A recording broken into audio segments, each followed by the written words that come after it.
तो चलिए शुरू करते हैं, करते हैं शुरू। अच्छा, चैप्टर का नाम क्या है? Core banking systems. इसमें क्या है, स्लाइड्स को कुछ उल्टा फुल्टा डाउनलोड हो गया, तो मेरे को रिवर्स में दिखाना पड़ेगा, right? So what I will do is I will just show everything in reverse. तो मैं अभी सब कुछ क्या करने वाला हूँ, मैं एकदम रिवर्स में दिखाने वाला हूँ। सो ये ध्यान रखना कि आई विल शो, मतलब इस तरह से ना उल्टा चलना पड़ेगा मुझे, तो मैं बैक कर रहा हूँ, रिवर्स जा रहा हूँ, अपवर्ड जा रहा हूँ, समझे? डाउनवर्ड्स की जगह ऐसा लगेगा। So don't worry. Core banking systems, core का मतलब ना इंस्टीट्यूट ने कहीं डिफाइन नहीं करा है। इंस्टीट्यूट ने कहा हम नहीं बताएंगे कोर क्या होता है, हम लिखेंगे कोर बैंकिंग सिस्टम, बात खत्म, राइट? तो कोर का मीनिंग किसको देने की जरूरत थी फिर? भाई इंस्टीट्यूट नहीं देगा तो कौन देगा? तुम्हारा टीचर देगा। सो कोर का मतलब क्या है? Centralised online real time environment. ओहो, क्या बड़ा बड़ा बोला, वापस बोलता हूँ। Centralised online real time environment, core. Centralised online real time environment. अच्छा, छोड़ो ना ये सब बातें, इतनी बातें, इतनी डेप्थ की बातें, ठीक है? मेरी बात ध्यान से सुनना।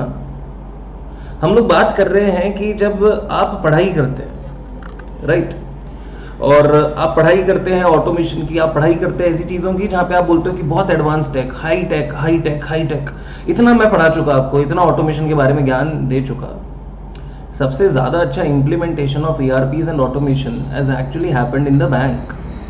बोलो हाँ। असलियत में आप देखने जाओ तो बैंक में जो काम हुआ है, या बैंक में जो ट्रांसफॉर्मेशन आया है, और ये डिजिटल इंडिया की जो मुहिम चली बाद में, उसको लेकर के और जितना ट्रांसफॉर्मेशन आया, मतलब बोलते ना कि एकदम कमाल कर दिया, नेक्स्ट लेवल ट्रांसफॉर्मेशन करने के बारे में सोचा।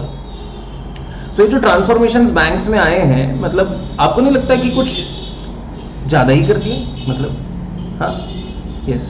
आप देखो, इनफैक्ट जो UPI पेमेंट्स में आपको पढ़ा रहा था, याद ही होगा पिछले चैप्टर में जब UPI पेमेंट आपको पढ़ा रहा था, UPI पेमेंट्स के बारे में बात कर रहा था, तो UPI पेमेंट्स वो चीज़ें हैं जो कि इंडिया में लागू हुई हैं पहले, और शायद रेस्ट ऑफ वर्ल्ड में बाद में लागू होंगी। सो UPI अपने आप में कितनी बड़ी चीज़ निकाली है सरकार ने, राइट? अब आप इस चीज़ को अगर अलग अलग तरीकों से समझने की कोशिश करो तो बात बहुत सिंपल है। बात यह है कि भाई बैंकिंग सिस्टम जो है वो बहुत एडवांस्ड हो रहा है। अच्छा, काफ़ी लोग जो इंस्टीट्यूट के अंदर आगे वाले कोर्सेज करते हैं, जैसे कि भाई आप CA बन गए, CA बनने के बाद ज़िंदगी थम तो जाती नहीं है, आपको पढ़ाई तो कंटिन्यूसली करते रहनी पड़ती है। इस कोर्स में जिसको पढ़ाई से नफरत है वो सही कोर्स में नहीं है, क्योंकि CA के अंदर जस्ट लाइक अ लॉयर और any other professional like a doctor, पढ़ाई बंद नहीं होती। और पढ़ाई क्योंकि बंद नहीं होती, काम क्योंकि बंद नहीं होता, तो आपके लिए बहुत ज़्यादा ज़रूरी है कि आप अपडेटेड रहो हमेशा। और आप भी ये चीज़ जानते हो कि जो एक कोर्स कराया जाता है, post qualification course, that is diploma in information systems audit, DISA, मैं उसके बारे में थोड़ी चर्चा करता हूँ, ठीक है? मैं तो हूँ ही, मैंने तो उसके आगे वाला भी एक कोर्स कर लिया, मैं पीछे की बात करता हूँ। DISA, diploma in information systems audit. Now what does that diploma is for? मतलब नाउअडेज अभी उन्होंने क्या बोला है? उन्होंने ये बोला है कि अगर आपको बैंक ऑडिट करना है, अगर आपको बैंक ऑडिट करना है, तो आपकी फर्म में मिनिमम एक पार्टनर या एक employ, CA as an employ भी रखती हैं फर्म्स, राइट? DISA होना मैंडेटरी है, DISA होना मैंडेटरी है। और ये DISA करता क्या? ये DISA बैंक ऑडिट करता है। वो बोले कि बैंक ऑडिट करने के हेतु आपको सिस्टम्स ऑडिट का डिप्लोमा लेना पड़ेगा। ये हो गया नॉर्म, ये हो गया नॉर्म। अच्छा, इंडस्ट्री अपना भी तो स्टैंडर्ड लगा सकती है। मान लो जितनी भी ई-कॉमर्स रिटेल इंडस्ट्रीज हैं, ई-कॉमर्स रिटेल या ई-कॉमर्स इंडस्ट्रीज हैं, ई-कॉमर्स वाले लोग बोल सकते हैं कि हमें तो यार हमारा काम तो सारा सिस्टम पे है, हम तो सिस्टम ऑडिट जिसको नॉलेज होगा उसी को कराएंगे, हम तो DISA को ही देंगे, या प्रोबेबली आगे जाकर के CISA वालों को ही देंगे, राइट?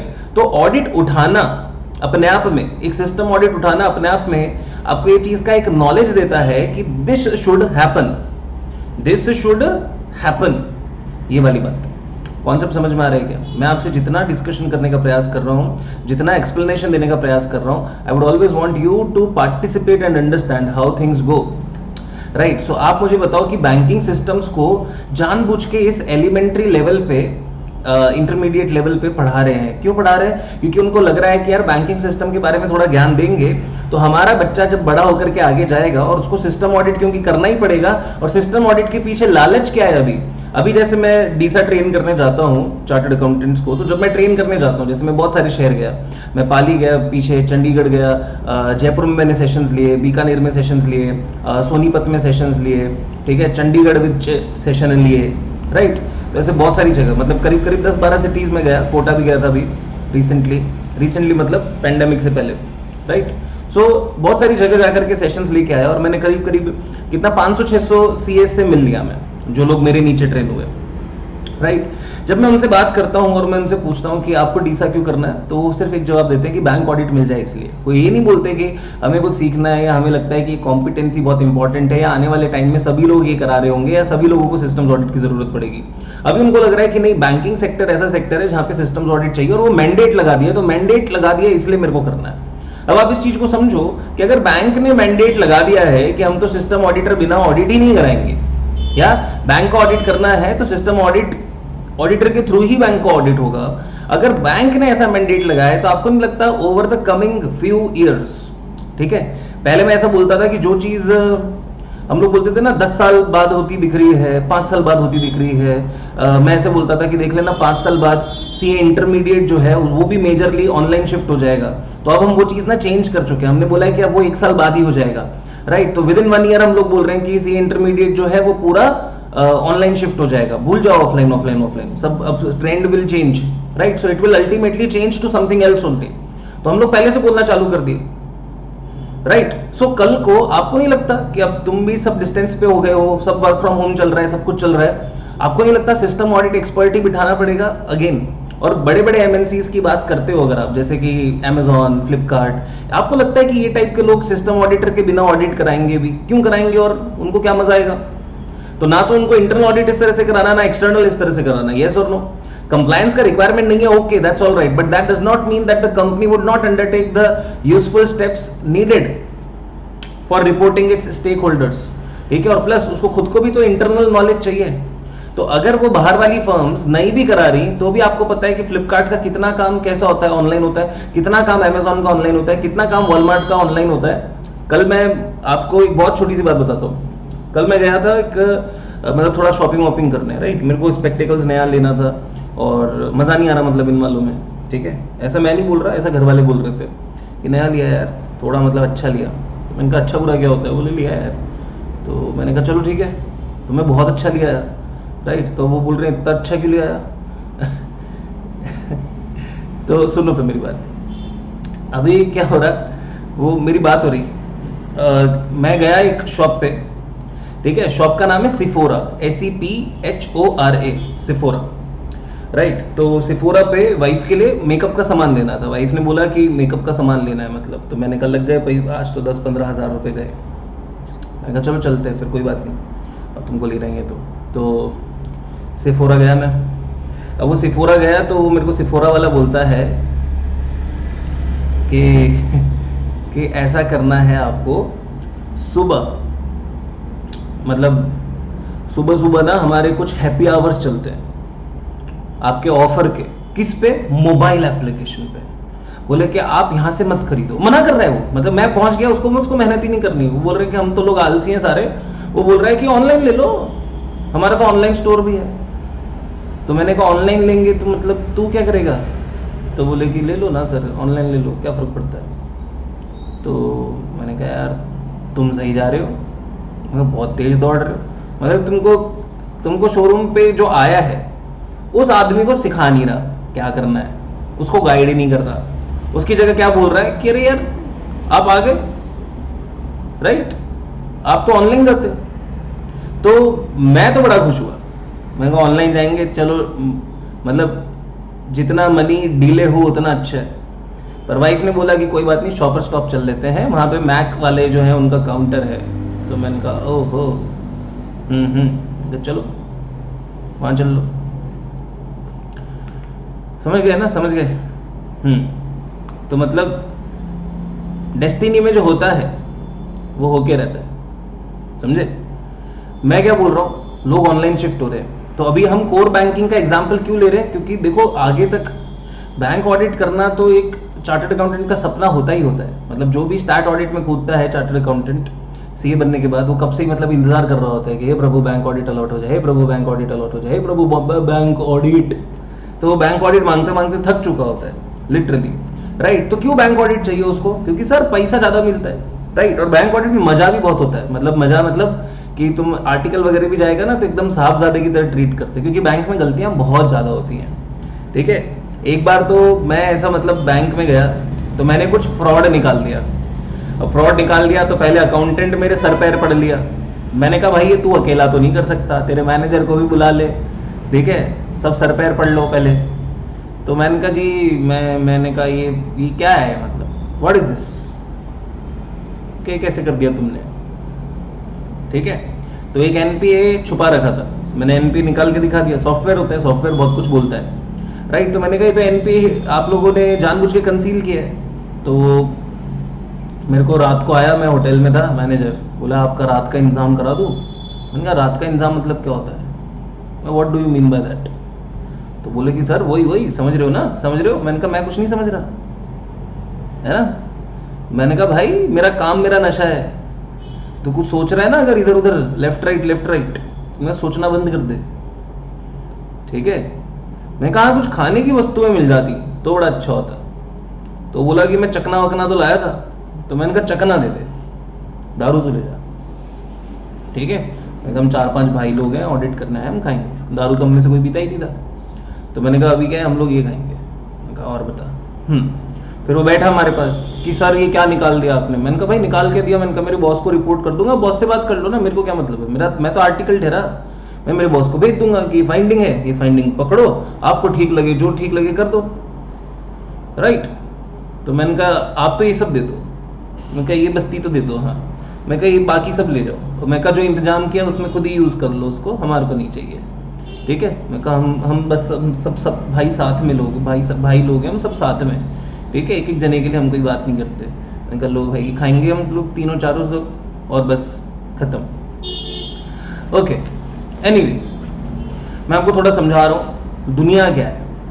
तो देखो नॉलेज से चलती है दुनिया, and it is knowledge driven. आप जब कोर बैंकिंग सिस्टम्स के लिए ऑडिट करने जाओगे, जैसे मैंने इतनी सारी चीजें देखी है मैं आपको बता नहीं सकता। मैं एक बार सिस्टम ऑडिट करने गया बैंक में, देखा तो आपको पता है बैंक में ना ऑपरेटिंग सिस्टम होता है, यस भाई, जैसे आप लोग विंडोज यूज करते हो वैसे ऑपरेटिंग सिस्टम वो लोग भी यूज करते हैं। अब आपको भी पता है आप एक ब्रांच में जाओगे, कंट्रोल्स का चैप्टर मैंने पढ़ा है, आप बोलोगे एनफोर्स्ड पाथ तो होना ही चाहिए एक बैंक में, क्योंकि बहुत सारे कंप्यूटर एक ही ईआरपी को कनेक्ट करते हैं। तो एनफोर्स पाथ लगाने के लिए, क्योंकि सर्वर तो कहीं और ही लोकेशन पे, हेड ऑफिस कहीं और ही लोकेशन पे है, तो आप क्या करोगे, उस सर्वर से कनेक्ट करने के लिए एक और सर्वर बनाओगे, प्रॉक्सी सर्वर। ब्रांच में प्रॉक्सी सर्वर होगा या नहीं होगा, जो बाकी 20-30 कंप्यूटर जितना भी ब्रांच में यूज हो रहा है उसको पावर कर रहा है, यस, और उसके एप्लीकेशंस वहां से लिंक हो रहे हैं और वहीं से इंटरनेट आ रहा है और जा रहा है। तभी तो बोलते हैं सर्वर गया तो सभी के लिए गया। वो लोग अपनी अपनी जगह से सर्वर पे लॉगिन नहीं कर रहे हैं कि रोज एक जना आ रहा है और सर्वर पे अलग से लॉगिन कर रहे हैं, नहीं, वो प्रॉक्सी सर्वर के थ्रू रूट हो रहा है। तो जब भी ब्रांच में जाओगे तो प्रॉक्सी सर्वर तो होगा ही होगा, हाँ या ना। ब्रांच में जाओगे तो प्रॉक्सी सर्वर तो होगा ही होगा। तो मैं प्रॉक्सी सर्वर देखने गया, मैंने कहा प्रॉक्सी सर्वर दिखा दो। तो बोले प्रॉक्सी सर्वर क्या होता है। मैं कहा बैंक आप चला रहे हो, मैं चला रहा हूं, मैं कैसी बातें कर रहे हो, दिखा दो। तो मैंने कहा वो वाला जो मेन सर्वर आपका होता है, तो बोले वो तो हेड ऑफिस में है। मैंने कहा एक ब्रांच वाला मेन जो सर्वर होता है, बोले हाँ वो ये रहा, ठीक है। तो मैंने देखा, मैंने कहा इसमें तो विंडोज एक्सपी डली पड़ी है, विंडोज एक्सपी।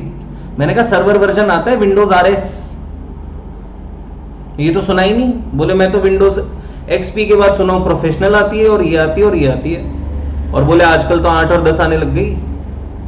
आरएस क्या होता है। मैंने कहा धन्य हो, मैं कहा ऑडिट फाइंडिंग मिल गई, लिख लो, राइट। अब ये भी फाइंडिंग होती है, क्यों, क्योंकि अगर आपके पास में विंडोज का सर्वर वर्जन है ही नहीं तो वो इतने सारे कंप्यूटर को कॉन्करेंटली हैंडल थोड़ी ना कर लेगा। विंडोज का सर्वर वर्जन है तो वो सोफिस्टिकेटेड चीज है, वो सोफिस्टिकेटेड सिस्टम है जिसके थ्रू वो हैंडल होना था, इतनी सारी रिक्वेस्ट हैंडल होनी थी। अब अगर multiple request at the same time आएगी, सर्वर तो धप बैठ जाएगा, बोले कि मैं तो इतना सब प्रोसेस नहीं कर सकता और ना ही मेरे अंदर कैपेसिटी है, ना ही कैपेबिलिटी है। मैंने कहा ये क्या ढांचा जैसा कंप्यूटर लगाया है, मैंने कहा इससे थोड़ा काम नहीं चलेगा। तो बोला आप तो यार ये सब चीजें निकाल रही हो, आप थोड़ा वो टेक्निकल बात करो ना अकाउंट्स का। मैंने कहा ऐसा नहीं होता, this is called system audit, आ रही है बात समझ में? एक जगह गए तो वहां पे फायर एग्जिट नहीं था, फायर एग्जिट नहीं था, फाइंडिंग है, ऑडिट फाइंडिंग है, मजाक नहीं कर रहा, फायर एग्जिट नहीं था, ऑडिट फाइंडिंग है। ये होता है सिस्टम ऑडिट, कि कल को क्या क्या दिक्कतें हो सकती है और क्या क्या प्रॉब्लम्स हो सकती है, प्लस अकाउंट्स में रिपोर्टिंग क्या होंगी, what ever it is, systems का ज्ञान होना जरूरी है, सिस्टम ऑडिट की समझ होना जरूरी है। तो आप लोग जब ऑडिट करने जा रहे हो आज का सिस्टम्स में, तो एनवायरनमेंट कैसा मिलेगा उसके बारे में तो बात होनी चाहिए ना। Before doing any audit, before conducting any audit, you at least need to know भाई व्हाट इज कोर बैंकिंग, और ये है क्या, और कहाँ से कहाँ शिफ्ट हुआ है, ये बच्चा बड़ा कैसे हुआ है इतना, ये सब सोचोगे या नहीं सोचोगे? सोचना पड़ेगा सर, क्योंकि गेम हो जाएगा अगर नहीं सोचा तो ये सारी बातें सोचते हुए समझते हुए हम लोगों को आगे बढ़ना है, right. So I will discuss more about it धीरे धीरे करके। चलो आजकल क्या है, आजकल है, अब हम क्या बोलते हैं उसको, कि भाई रियल टाइम एनवायरनमेंट में बात होती है आजकल, है ना।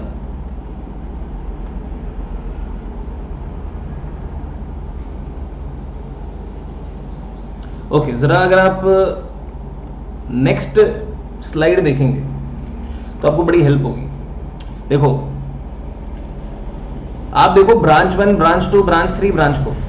चलो एसबीआई का एग्जांपल ले लेते हैं, मनी मन, स्टेट बैंक ऑफ इंडिया। अभी मोदी जी क्या बोल रहे हैं कि मैं 4 या 5 ही बैंक रखूंगा, बाकी सब बैंक हम चूल्हे में डाल देंगे, स्वाहा। बोल रहे कि नहीं बोल रहे? बोला है ना?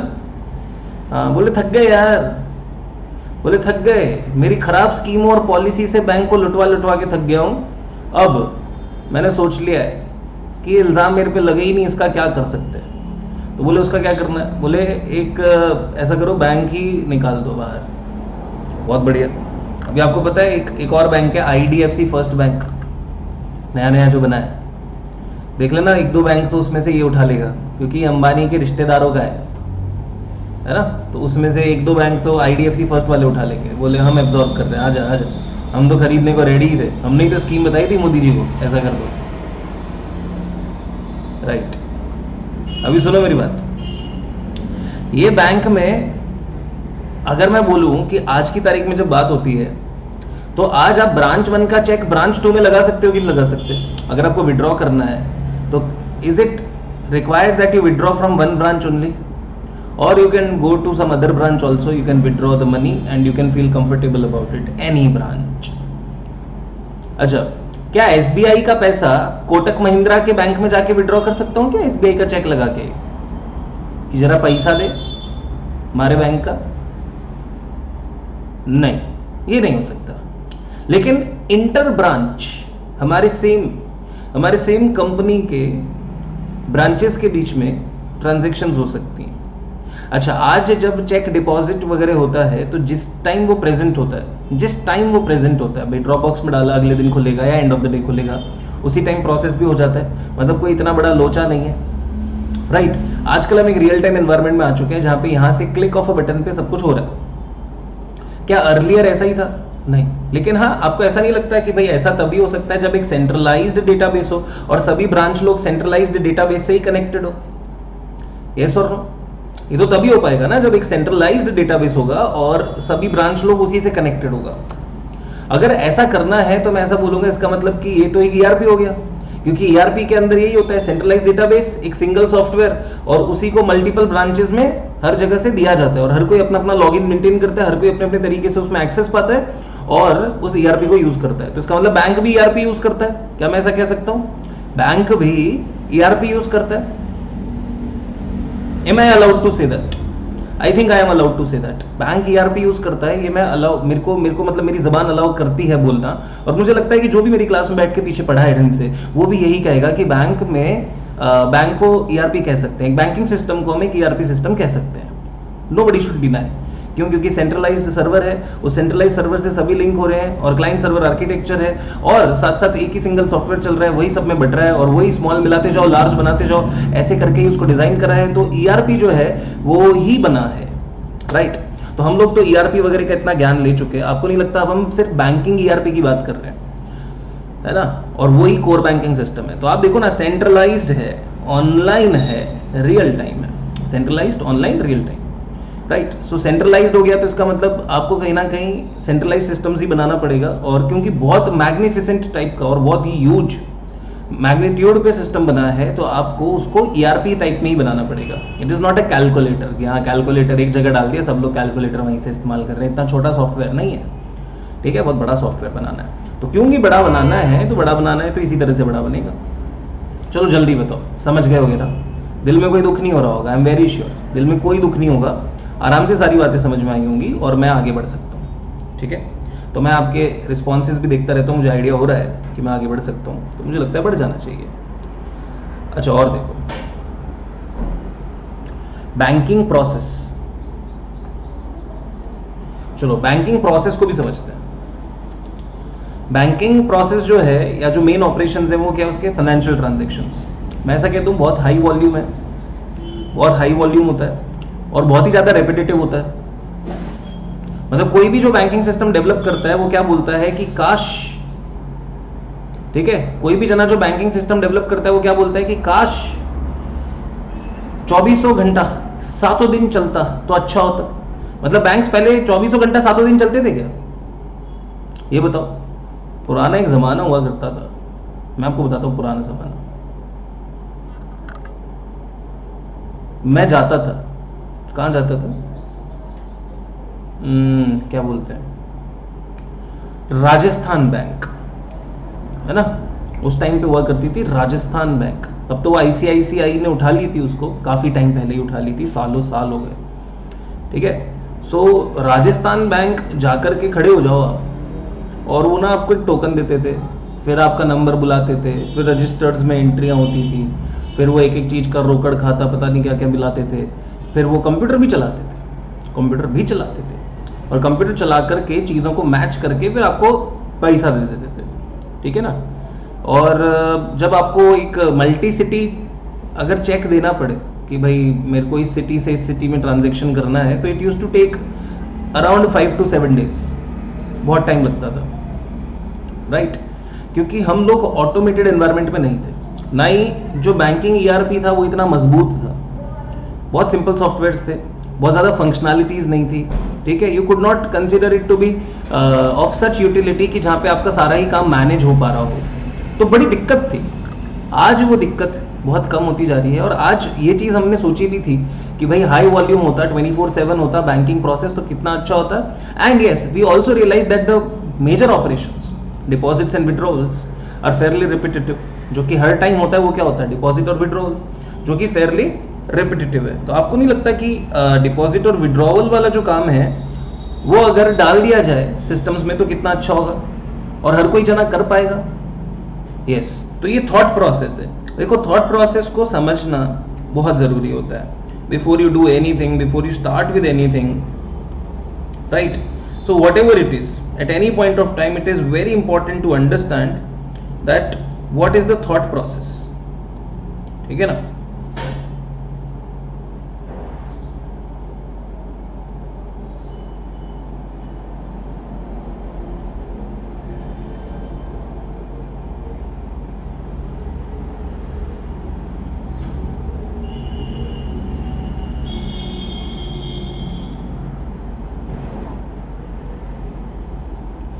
Okay, just a moment, I'll be back.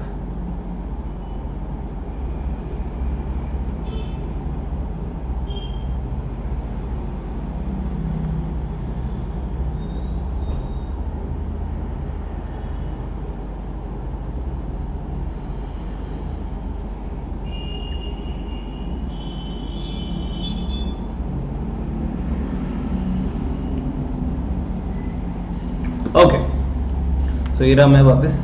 अच्छा सुनो मेरी बात, ये चीज़ जो मैंने आपको बताई ये भी एक बड़ी सिंपल सी बात है, और ये भी बताती है कि हमें दरकार है किसकी, और ऐसे सिस्टम्स की जो इस तरह से ही काम करे।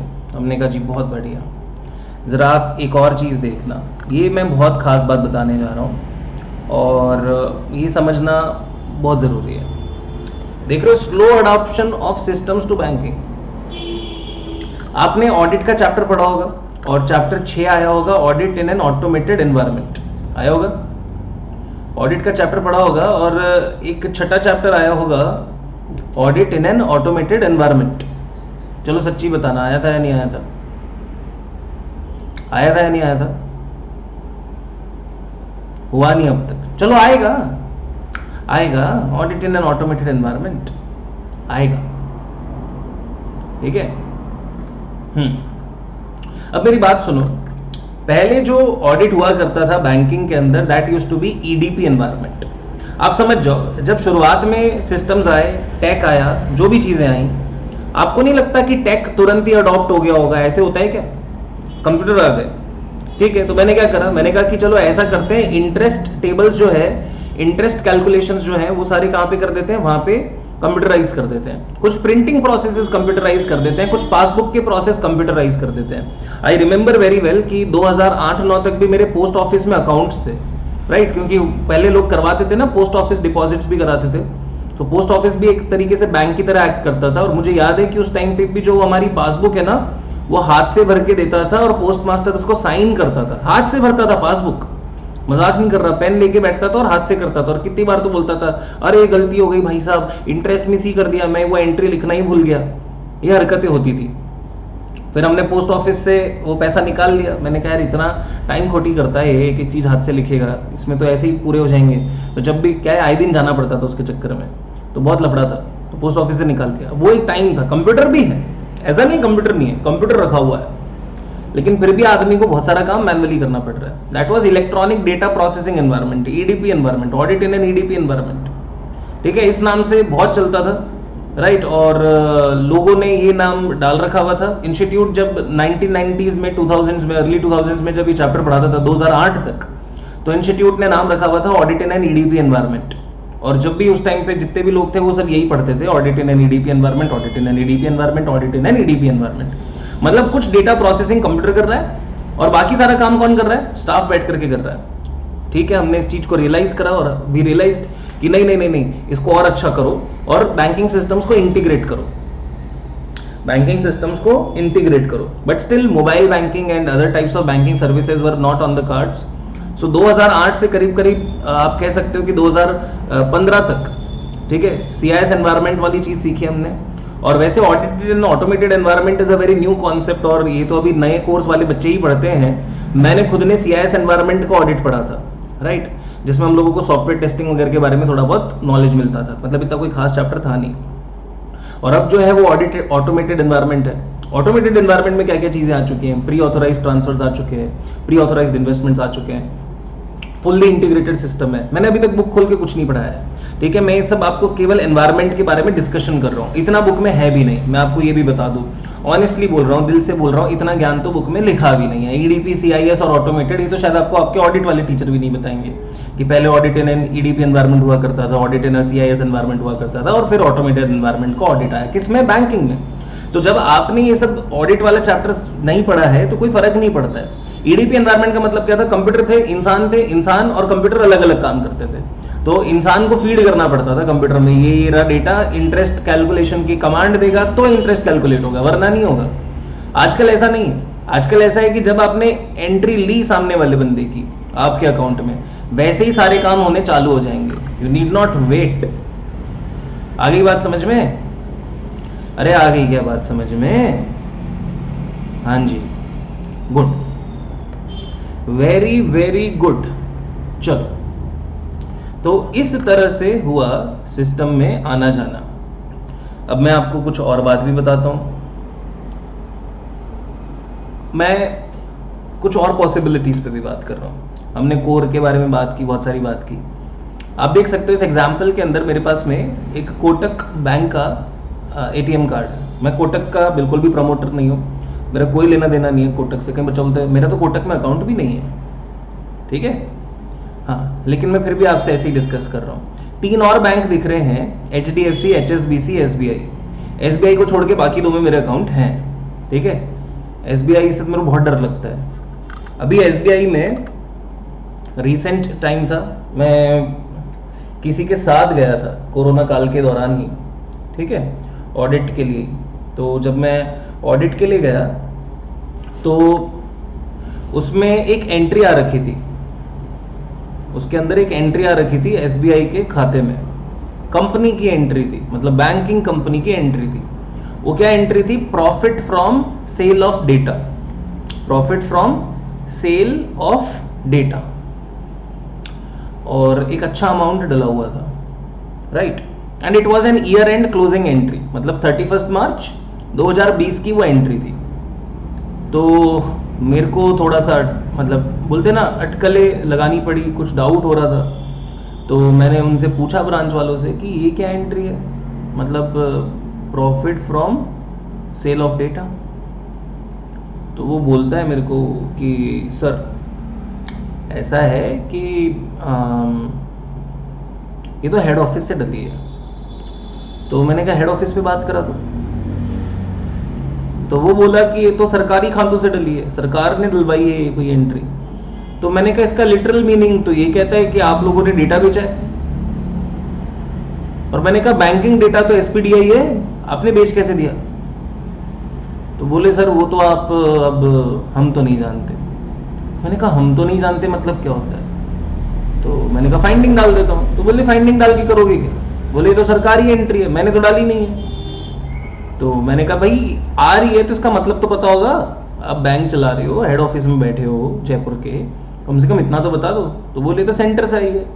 तो मैंने कहा मैं कहाँ जाऊँगा? मैंने कहा मैं एक रिप्रेजेंटेशन लेटर लिख देता हूँ कि भाई कुछ प्रॉब्लम है और मेरे को आप जवाब दो, मेरे को चाहिए इस पर, मेरे को बताओ ये क्या चीज़ है, कि हमें नहीं पता आप कौन से नॉर्म्स क्वालिफाई करते हो कि नहीं करते, राइट। बट वो जवाब जब भी आएगा तब आएगा, क्योंकि ऑडिट का सीजन तो स्टार्ट ही हुआ था।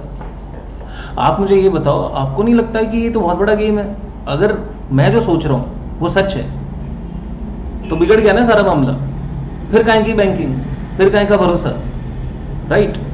एक और चीज़ मैं बताता हूँ, एसबीआई में मेरा पहले अकाउंट था, तो उन्होंने बोला कि आपके अकाउंट में वो पैसा वैसा हो गया है तो हम आपको कार्ड देंगे। कार्ड फ़ोन आ गया। तो मैंने कहा भाई मेरे को नहीं चाहिए कार्ड, मेरे पास बहुत सारे पड़े हैं दूसरे बैंकों के। मैंने कहा मेरे को काम नहीं आते आजकल, राइट। तो बोले हमारे वो इंटरनेशनल लाउंज एक्सेस भी है, वो भी है, वो भी है। मैंने कहा मेरे को नहीं चाहिए दोस्त, मैंने कहा मेरे पास सब है, हर टाइप का है। मैंने कहा तू बोल, तू गोल्ड प्लेटिनम, तेरे को मैं भेज दूँ, राइट। तो वो बोल रहा है कि सर ले लो ना, ये कुछ भी नहीं है, आपका एफडी पड़ा है, कुछ करने की जरूरत भी नहीं है, और आपको लाइफ टाइम फ्री दे देंगे, ये हो जाएगा वो हो जाएगा। मैंने कहा दे दे। तो मैंने कहा कि कोई टर्म्स एंड कंडीशंस? बोले नहीं, टर्म्स एंड कंडीशंस कुछ नहीं है, it is free of charge, free of charge. Phone पे ऐसे बोलता है वो। अब मेरे पास क्रेडिट कार्ड आया और क्रेडिट कार्ड पे लिखा आता है कि इस क्रेडिट कार्ड की एवज में, ठीक है, ये जो कार्ड हमने आपको इशू करा है, और क्योंकि आपकी बैंक में एक एफडी है 1 लाख रुपए की, इस पे लियन लगा दिया, ठीक है, मतलब 1 लाख रुपए की एफडी तक का लियन लगा दिया। तो आपने बैंक की एफडी बना रखी है, हमने उस पर लियन लगा रखा है, तो कल को अगर आप कार्ड का पैसा नहीं चुकता करोगे तो हम एफडी में से बटोर लेंगे। मैंने कहा इधर, मैं कहा तूने फोन पे क्या बोला था? Free of charge. मैं ये कैसे चार्ज है? मेरी एफडी पे लियन लगा दिया। तो बोले कि सर आप थोड़ी ना ऐसे हो कि पे नहीं करोगे। मैंने कहा अरे यार तुमको ऑथोराइज किसने करा लियन लगाने के लिए? तुमने मेरे से रिटर्न में ऑथोराइजेशन नहीं ली, तुमने जो मेरे को साइन कराया उसमें कहीं नहीं लिखा कि इस पे एफडी पे लियन लगेगा, राइट। मैंने कहा तुमने तो अति कर डाली।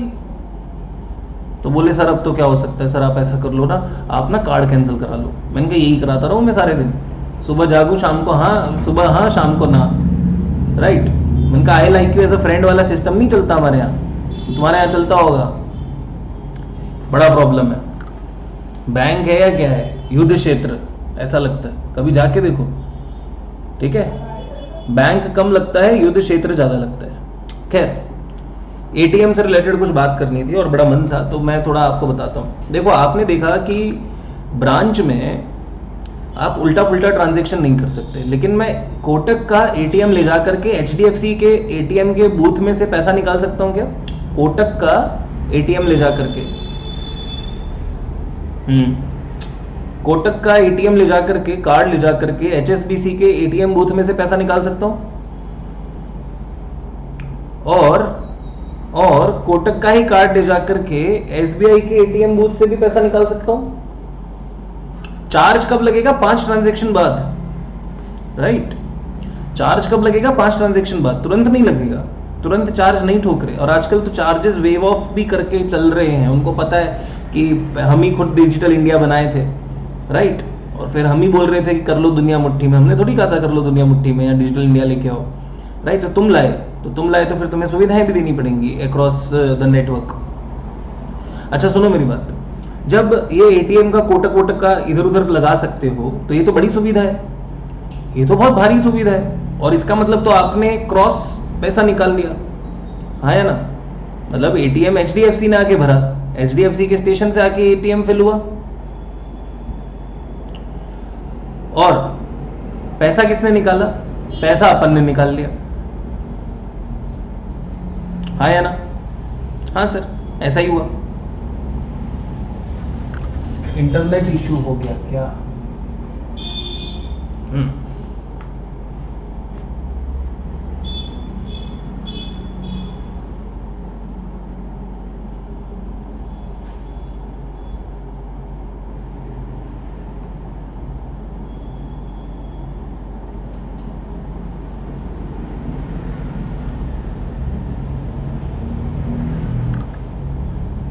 ओके जरा एक सेकंड देना मुझे, बस कनेक्ट हो जाऊं आप लोगों के साथ में। अच्छा सुनो मेरी बात, सुनो ढंग से।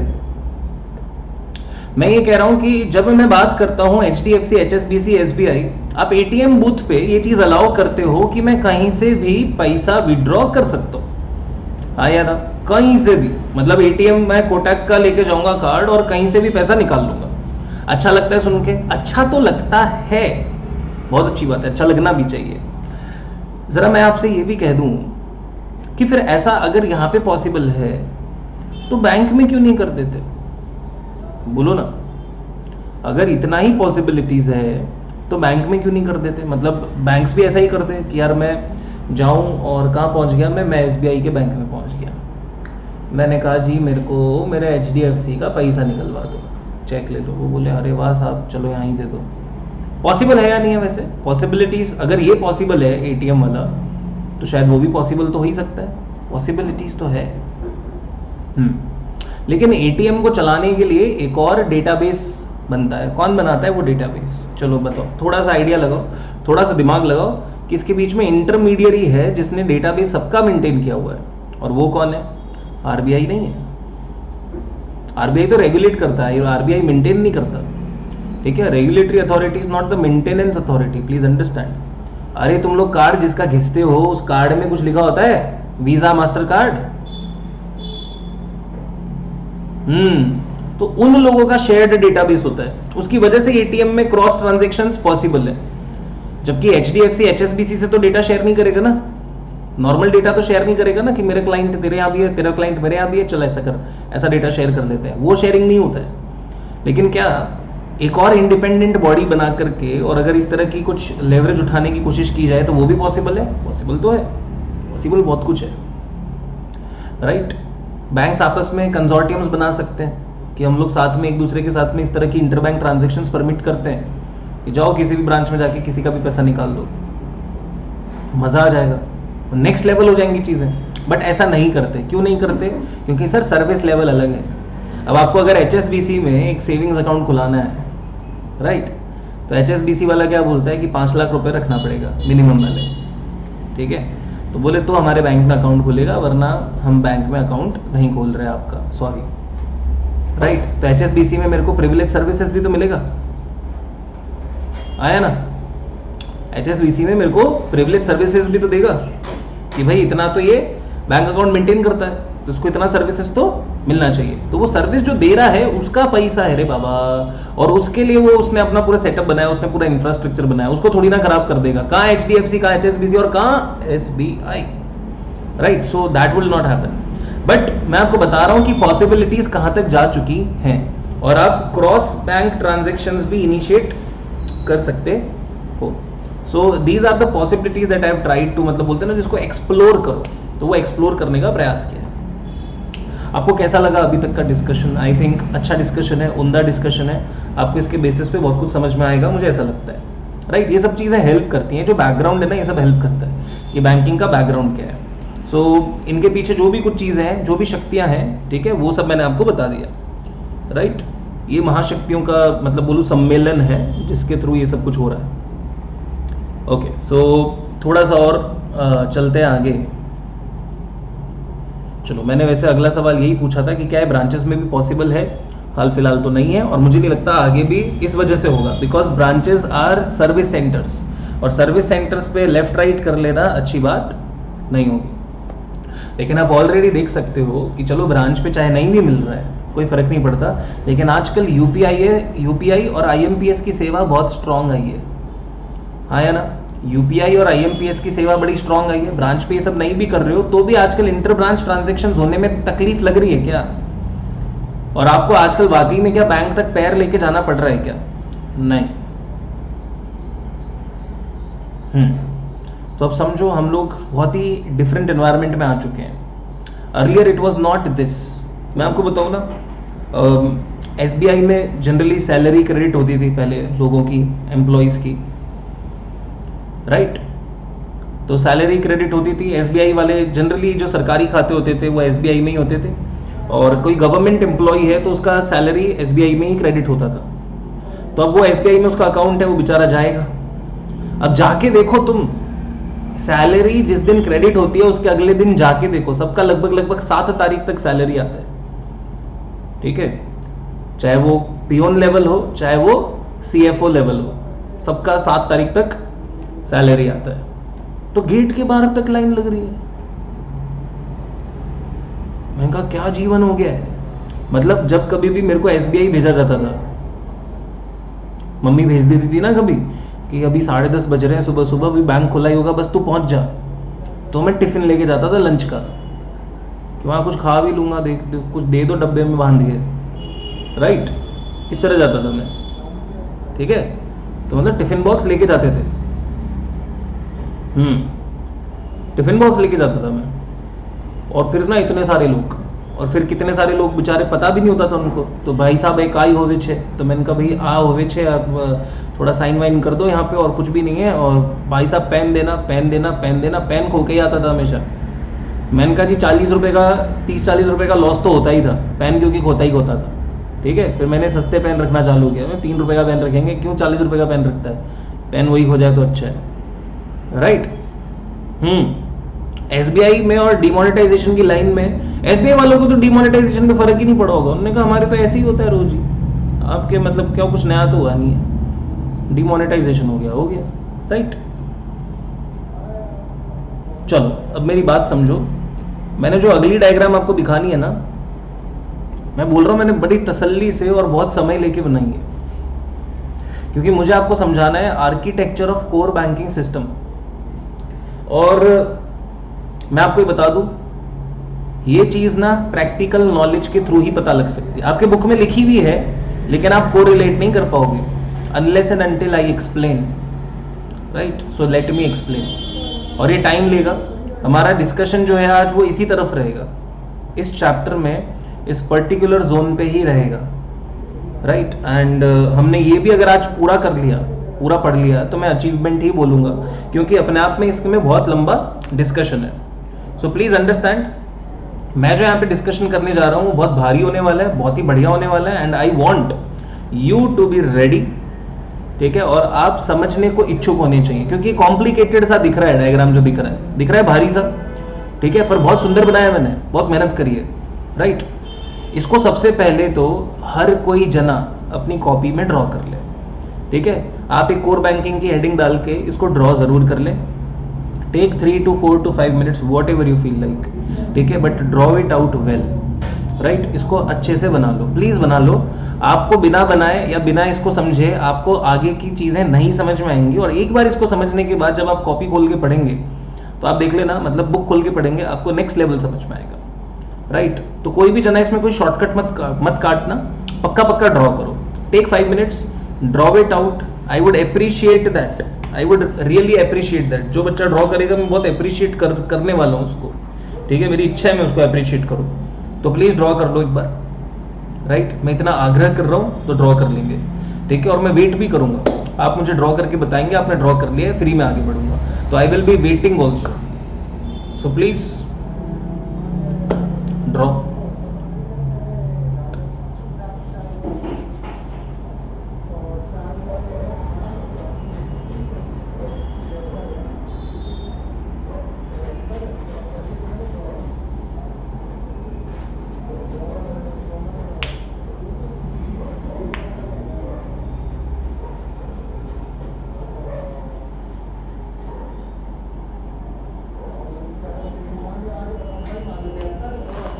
अच्छा, ड्रॉ करना चालू करें इत्मीनान से, अच्छे से, और जो जो मैंने लिखा है वो आप भी लिखेंगे और ड्रॉ करके मुझे बता भी देंगे कि हमने कर लिया सर, कर लिया आपने जो कहा।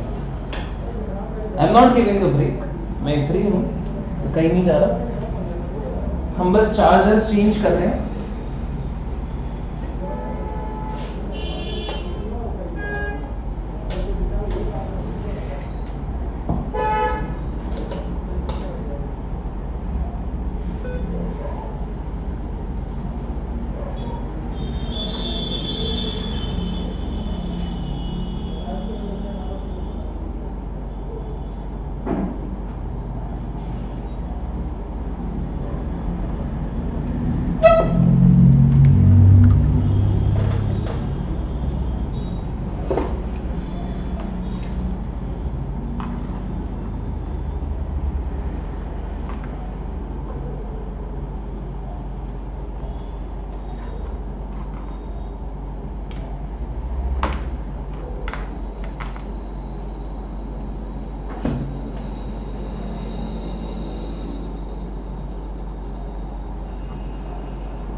आई थिंक सो हो गया।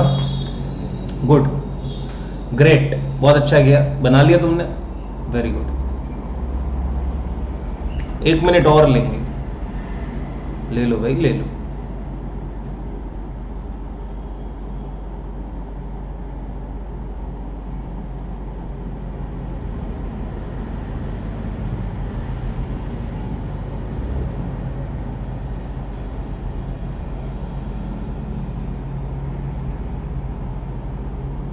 Done done London, I think हो चुका ना।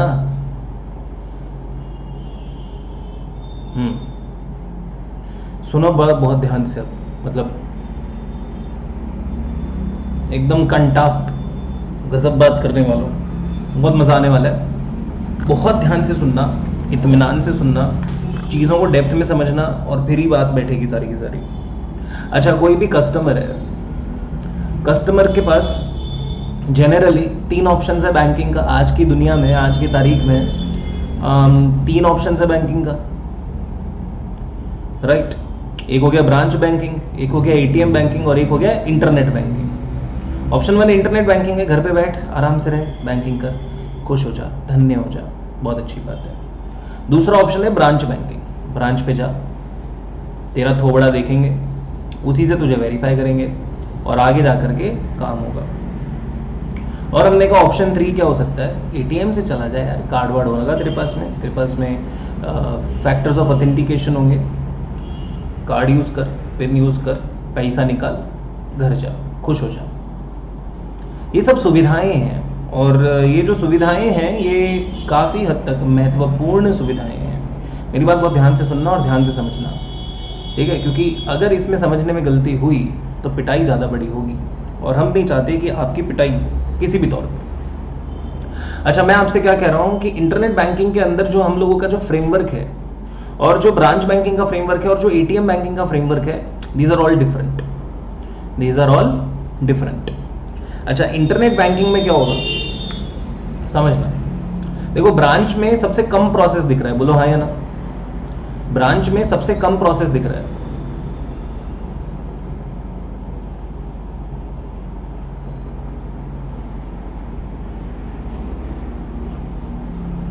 यस। सो ब्रांच में सबसे कम प्रोसेस दिख रहा है, क्योंकि ब्रांच जो दिख रही है वो दिख रही है बड़ी डायरेक्ट, बड़ी डायरेक्ट, यस और नो। ब्रांच दिखता है बड़ा डायरेक्ट, ब्रांच में गए और बहुत ही डायरेक्टली आप डेटा सेंटर तक पहुंच गए। अभी डेटा सेंटर क्या चीज है सब कुछ समझाना है मुझे, मैं आपको धीरे धीरे समझाऊंगा। एटीएम गए तो आपको थोड़ा सा इनडायरेक्ट प्रोसेस दिखा, थोड़ा इनडायरेक्ट प्रोसेस, एटीएम से थोड़ा इनडायरेक्ट प्रोसेस दिखा।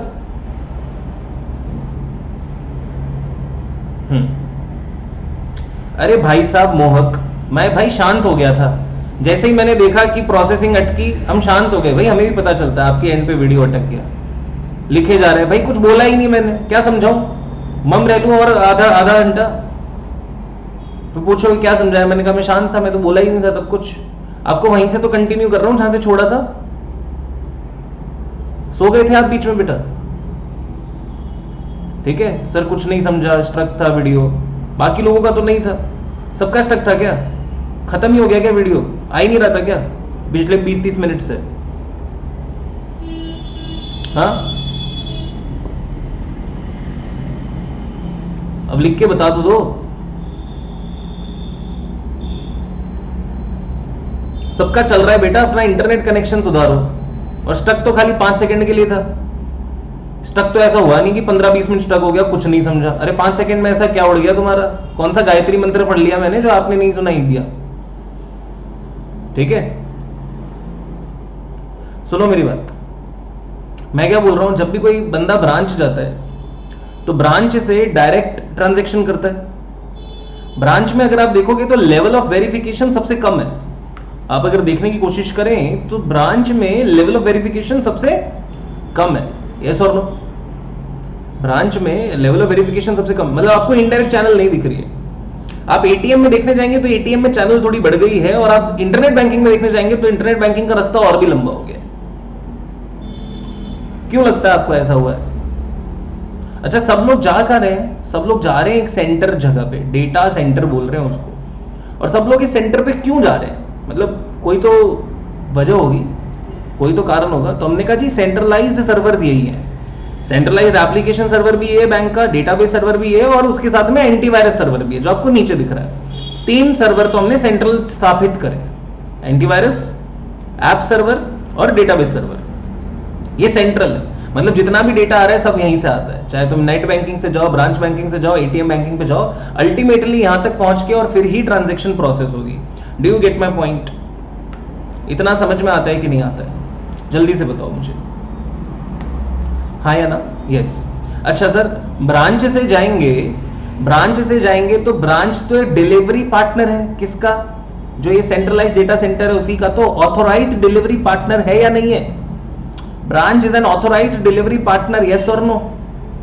ब्रांच का एक डिलीवरी सेंटर ही तो है, सर्विस तो कहीं और से आती है ना, सर्विस तो डेटा सेंटर से ही आ रही है। ब्रांच का एक डिलीवरी सेंटर है, यस और नो? यस। तो ब्रांच एक डिलीवरी सेंटर है और उस डिलीवरी सेंटर पे कस्टमर अगर गया है तो ये तो यहां तो ब्रांच के ऑथोराइज्ड बंदे ही आपको वेरीफाई कर रहे हैं, आप शक्ल सूरत लेके जा रहे हो और फिर वो आपको ऑथोराइज करके ही पैसा वैसा दे रहे हैं, आपकी ट्रांजैक्शन कर रहे हैं। आपको नहीं लगता आपके लिए काफी डायरेक्ट हो जाएगा? हाँ, ब्रांच पे अलग अलग सर्विसेज के लिए अलग अलग बूथ होंगे, definitely that has to go through a proxy server.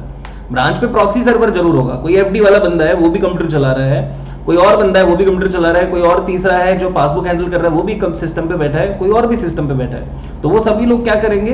Proxy server लगाएंगे। क्यों? क्योंकि हम लोगों ने पढ़ा है क्या? Concept of enforced path. ठीक है? कैसे? प्रॉक्सी और फायरवॉल जब लगाना होता है तो एक जगह पे लगाते हैं ताकि सब लोग उसी में से क्रॉस होके निकले, हाँ या ना? Yes yes. तो सभी लोग उसमें से होके निकले, ऐसा सोच के बनाया जाता है। जल्दी से बताइएगा, कॉन्सेप्ट समझ में आया क्या? यहां तक कॉन्सेप्ट समझ में आया क्या? चलो उसके आगे मैं समझाता हूं आपको और थोड़ा। हम लोग ऐसा करते हैं, थोड़ा और आगे जाते हैं। मैंने कहा ब्रांच बैंकिंग में कम हमारे को रिक्वायरमेंट है खुद को ऑथेंटिकेट करने की, क्योंकि हम लोग एक डायरेक्ट चैनल से जा रहे हैं। उस डायरेक्ट चैनल पे सब कुछ वेरीफाइड है। The person in person is verified, the person in a person is verified, मतलब पर्सन खुद ही वहां पे पहुंचा हुआ है और उसको इन पर्सन, उसके आमने सामने उसको वेरीफाई कर लिया गया है। बहुत अच्छी बात है। तो इसका मतलब उसको क्या करेगा? उसका प्रॉक्सी सर्वर जो है ब्रांच का, वो डायरेक्टली कहां ले जाएगा? डेटा सेंटर पे। अगर यहां से ऑथोराइज हो गया तो कहां ले जाएगा? सीधा सीधा डेटा सेंटर पे। जो प्रॉक्सी सर्वर है ऑलवेज कनेक्टेड है to the data centre, yes और नो? यस। ये जो प्रॉक्सी सर्वर है this is always connected to the data centre and it is giving you direct access. Great great, too good.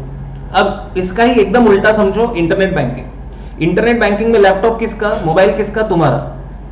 Internet banking में laptop किसका? Mobile किसका? तुम्हारा। बोलो हाँ या ना?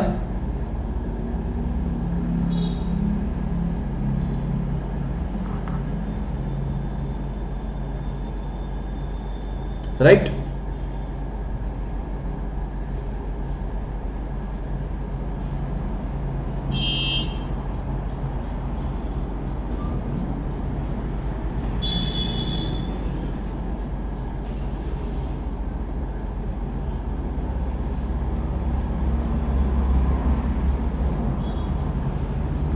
अच्छा जरा ध्यान से सुनना, मैं आपको क्या बोल रहा हूं। जब कस्टमर जो है, जो कस्टमर है वो जब डेटा सेंटर तक जाता है तो अब यहां पे तो ब्रांच में गया था, अब उल्टा देख रहा हूं तो कंप्यूटर किसका है? अपना। लैपटॉप किसका है? अपना। मोबाइल किसका है? अपना। क्या डायरेक्टली तुमको डेटा सेंटर पे जोड़ देगा क्या? या तुम्हारी एडिशनल वेरिफिकेशन करेगा फिर ही तुम्हें डेटा सेंटर से लिंक करेगा? या तुम्हारी एडिशनल वेरिफिकेशन करेगा और तभी तुम्हें डेटा सेंटर से लिंक करेगा? सर हमारी एडिशनल वेरिफिकेशन करेगा फिर ही डेटा सेंटर पे लिंक करेगा। अच्छा, आप गए सबसे पहले www.accessbank.com, राइट? आप गए, जैसे मैं आपको दिखाता हूं इधर, साथ में देखना मेरे, ये मैंने आपको दिखाने का प्रयास किया। वेब सर्वर, एप्लीकेशन सर्वर, हर एक चीज समझाऊंगा। मैंने एक्सिस बैंक की वेबसाइट पे लॉगिन कर दिया। इस एक्सिस बैंक की वेबसाइट को कहां होस्ट किया गया है? इस एक्सिस बैंक की वेबसाइट को कहां पे होस्ट किया गया है? You would say the world wide web, www, या आप कहेंगे टिपिकली द इंटरनेट। ये तो इंटरनेट वेबसाइट है, होस्टेड वेबसाइट। क्या ये होस्टेड वेबसाइट पे इतना कंट्रोल्स है या इतना सिक्योरिटी है? क्या ये सिक्योर्ड नेटवर्क है या एक इनसिक्योर नेटवर्क है? अपेरेंटली मैं अगर बोलूं तो इंटरनेट पे कोई भी चीज हो रही है तो हम सिक्योर बोले कि इनसिक्योर बोले? तो आप बोलोगे इट्स इनसिक्योर, इट्स इनसिक्योर। तो क्या मेरा वेब सर्वर जो है वो अलग होना चाहिए जो सिर्फ मेरा एक्सिस बैंक का पेज लोड करेगा? Let's talk about the company also. क्या उसका वेब सर्वर अलग होना चाहिए उस कंपनी का? मतलब कोई भी एरा नत्थु वगैरह जाएगा और सिर्फ देखना चाहता है एक्सिस बैंक कैसा है, क्या क्या ऑफर्स है, उसका जो बेसिक नॉलेज है वो लेना चाहता है, तो वेब सर्वर पे पहुंचेगा, वेब सर्वर पे, और वहां पे देखेगा कि एक्सिस बैंक ये ऑफर करता है, ये वैरायटीज हैं, ये है वो है, लेकिन कोई भी इंटरनल डेटा या कोई भी direct connection to data centre नहीं हो सकता। So there is a web server जो कि वेब पेज लोड कर देगा, जिसको भी इंटरेस्ट है एक्सिस बैंक में वो आगे जाकर खुद को रजिस्टर कर सकता है, और जब वो रजिस्ट्रेशन कर लेगा, सब कुछ कर लेगा, तो उसका क्या बन जाएगा? तो उसका एक अलग से लॉगिन क्रिएट होगा या नहीं होगा? अब देखो जरा, तो जब मैं लॉगिन पे जाता हूं, जो कि मैंने मार्क किया हुआ है यहां पे, आपको बहुत साफ साफ दिख रहा है, जब मैं लॉगिन पे जाऊंगा तब वो मुझे क्या बोलेगा कि अच्छा अब आप लॉगिन कर रहे हो। हमने कहा जी हाँ हम लॉगिन करना चाहते हैं। तो इसका लॉगिन करने का मतलब क्या है, जल्दी से बताओ। लॉगिन करने का मतलब क्या है कि अब वो मुझे एक नए सर्वर पे लेके जाएगा कि चलो ठीक है, हमारा एक एप्लीकेशन सर्वर, आप देखना 100% आप रीडायरेक्ट होते हो, एक नया ही पेज खुलता है जिसका पिछले पेज से कोई वास्ता नहीं होता है ना। आपको वो रीडायरेक्ट करता है to a new page opens up and that page does not have any linkage to the prior page. उसका कोई मतलब ही नहीं है, पीछे और आने वाले पेज का कोई फर्क, मतलब कोई लिंकेज नहीं है। There those are very different, you get redirected, right. आप रीडायरेक्ट हो गए, आप आ गए कहां पे? इधर आ गए, जो आपको सामने सामने अभी आपकी स्क्रीन पे दिख रहा है। तो आप जब इसमें लॉगिन करोगे आपसे क्या मांगेगा? क्रेडेंशियल्स।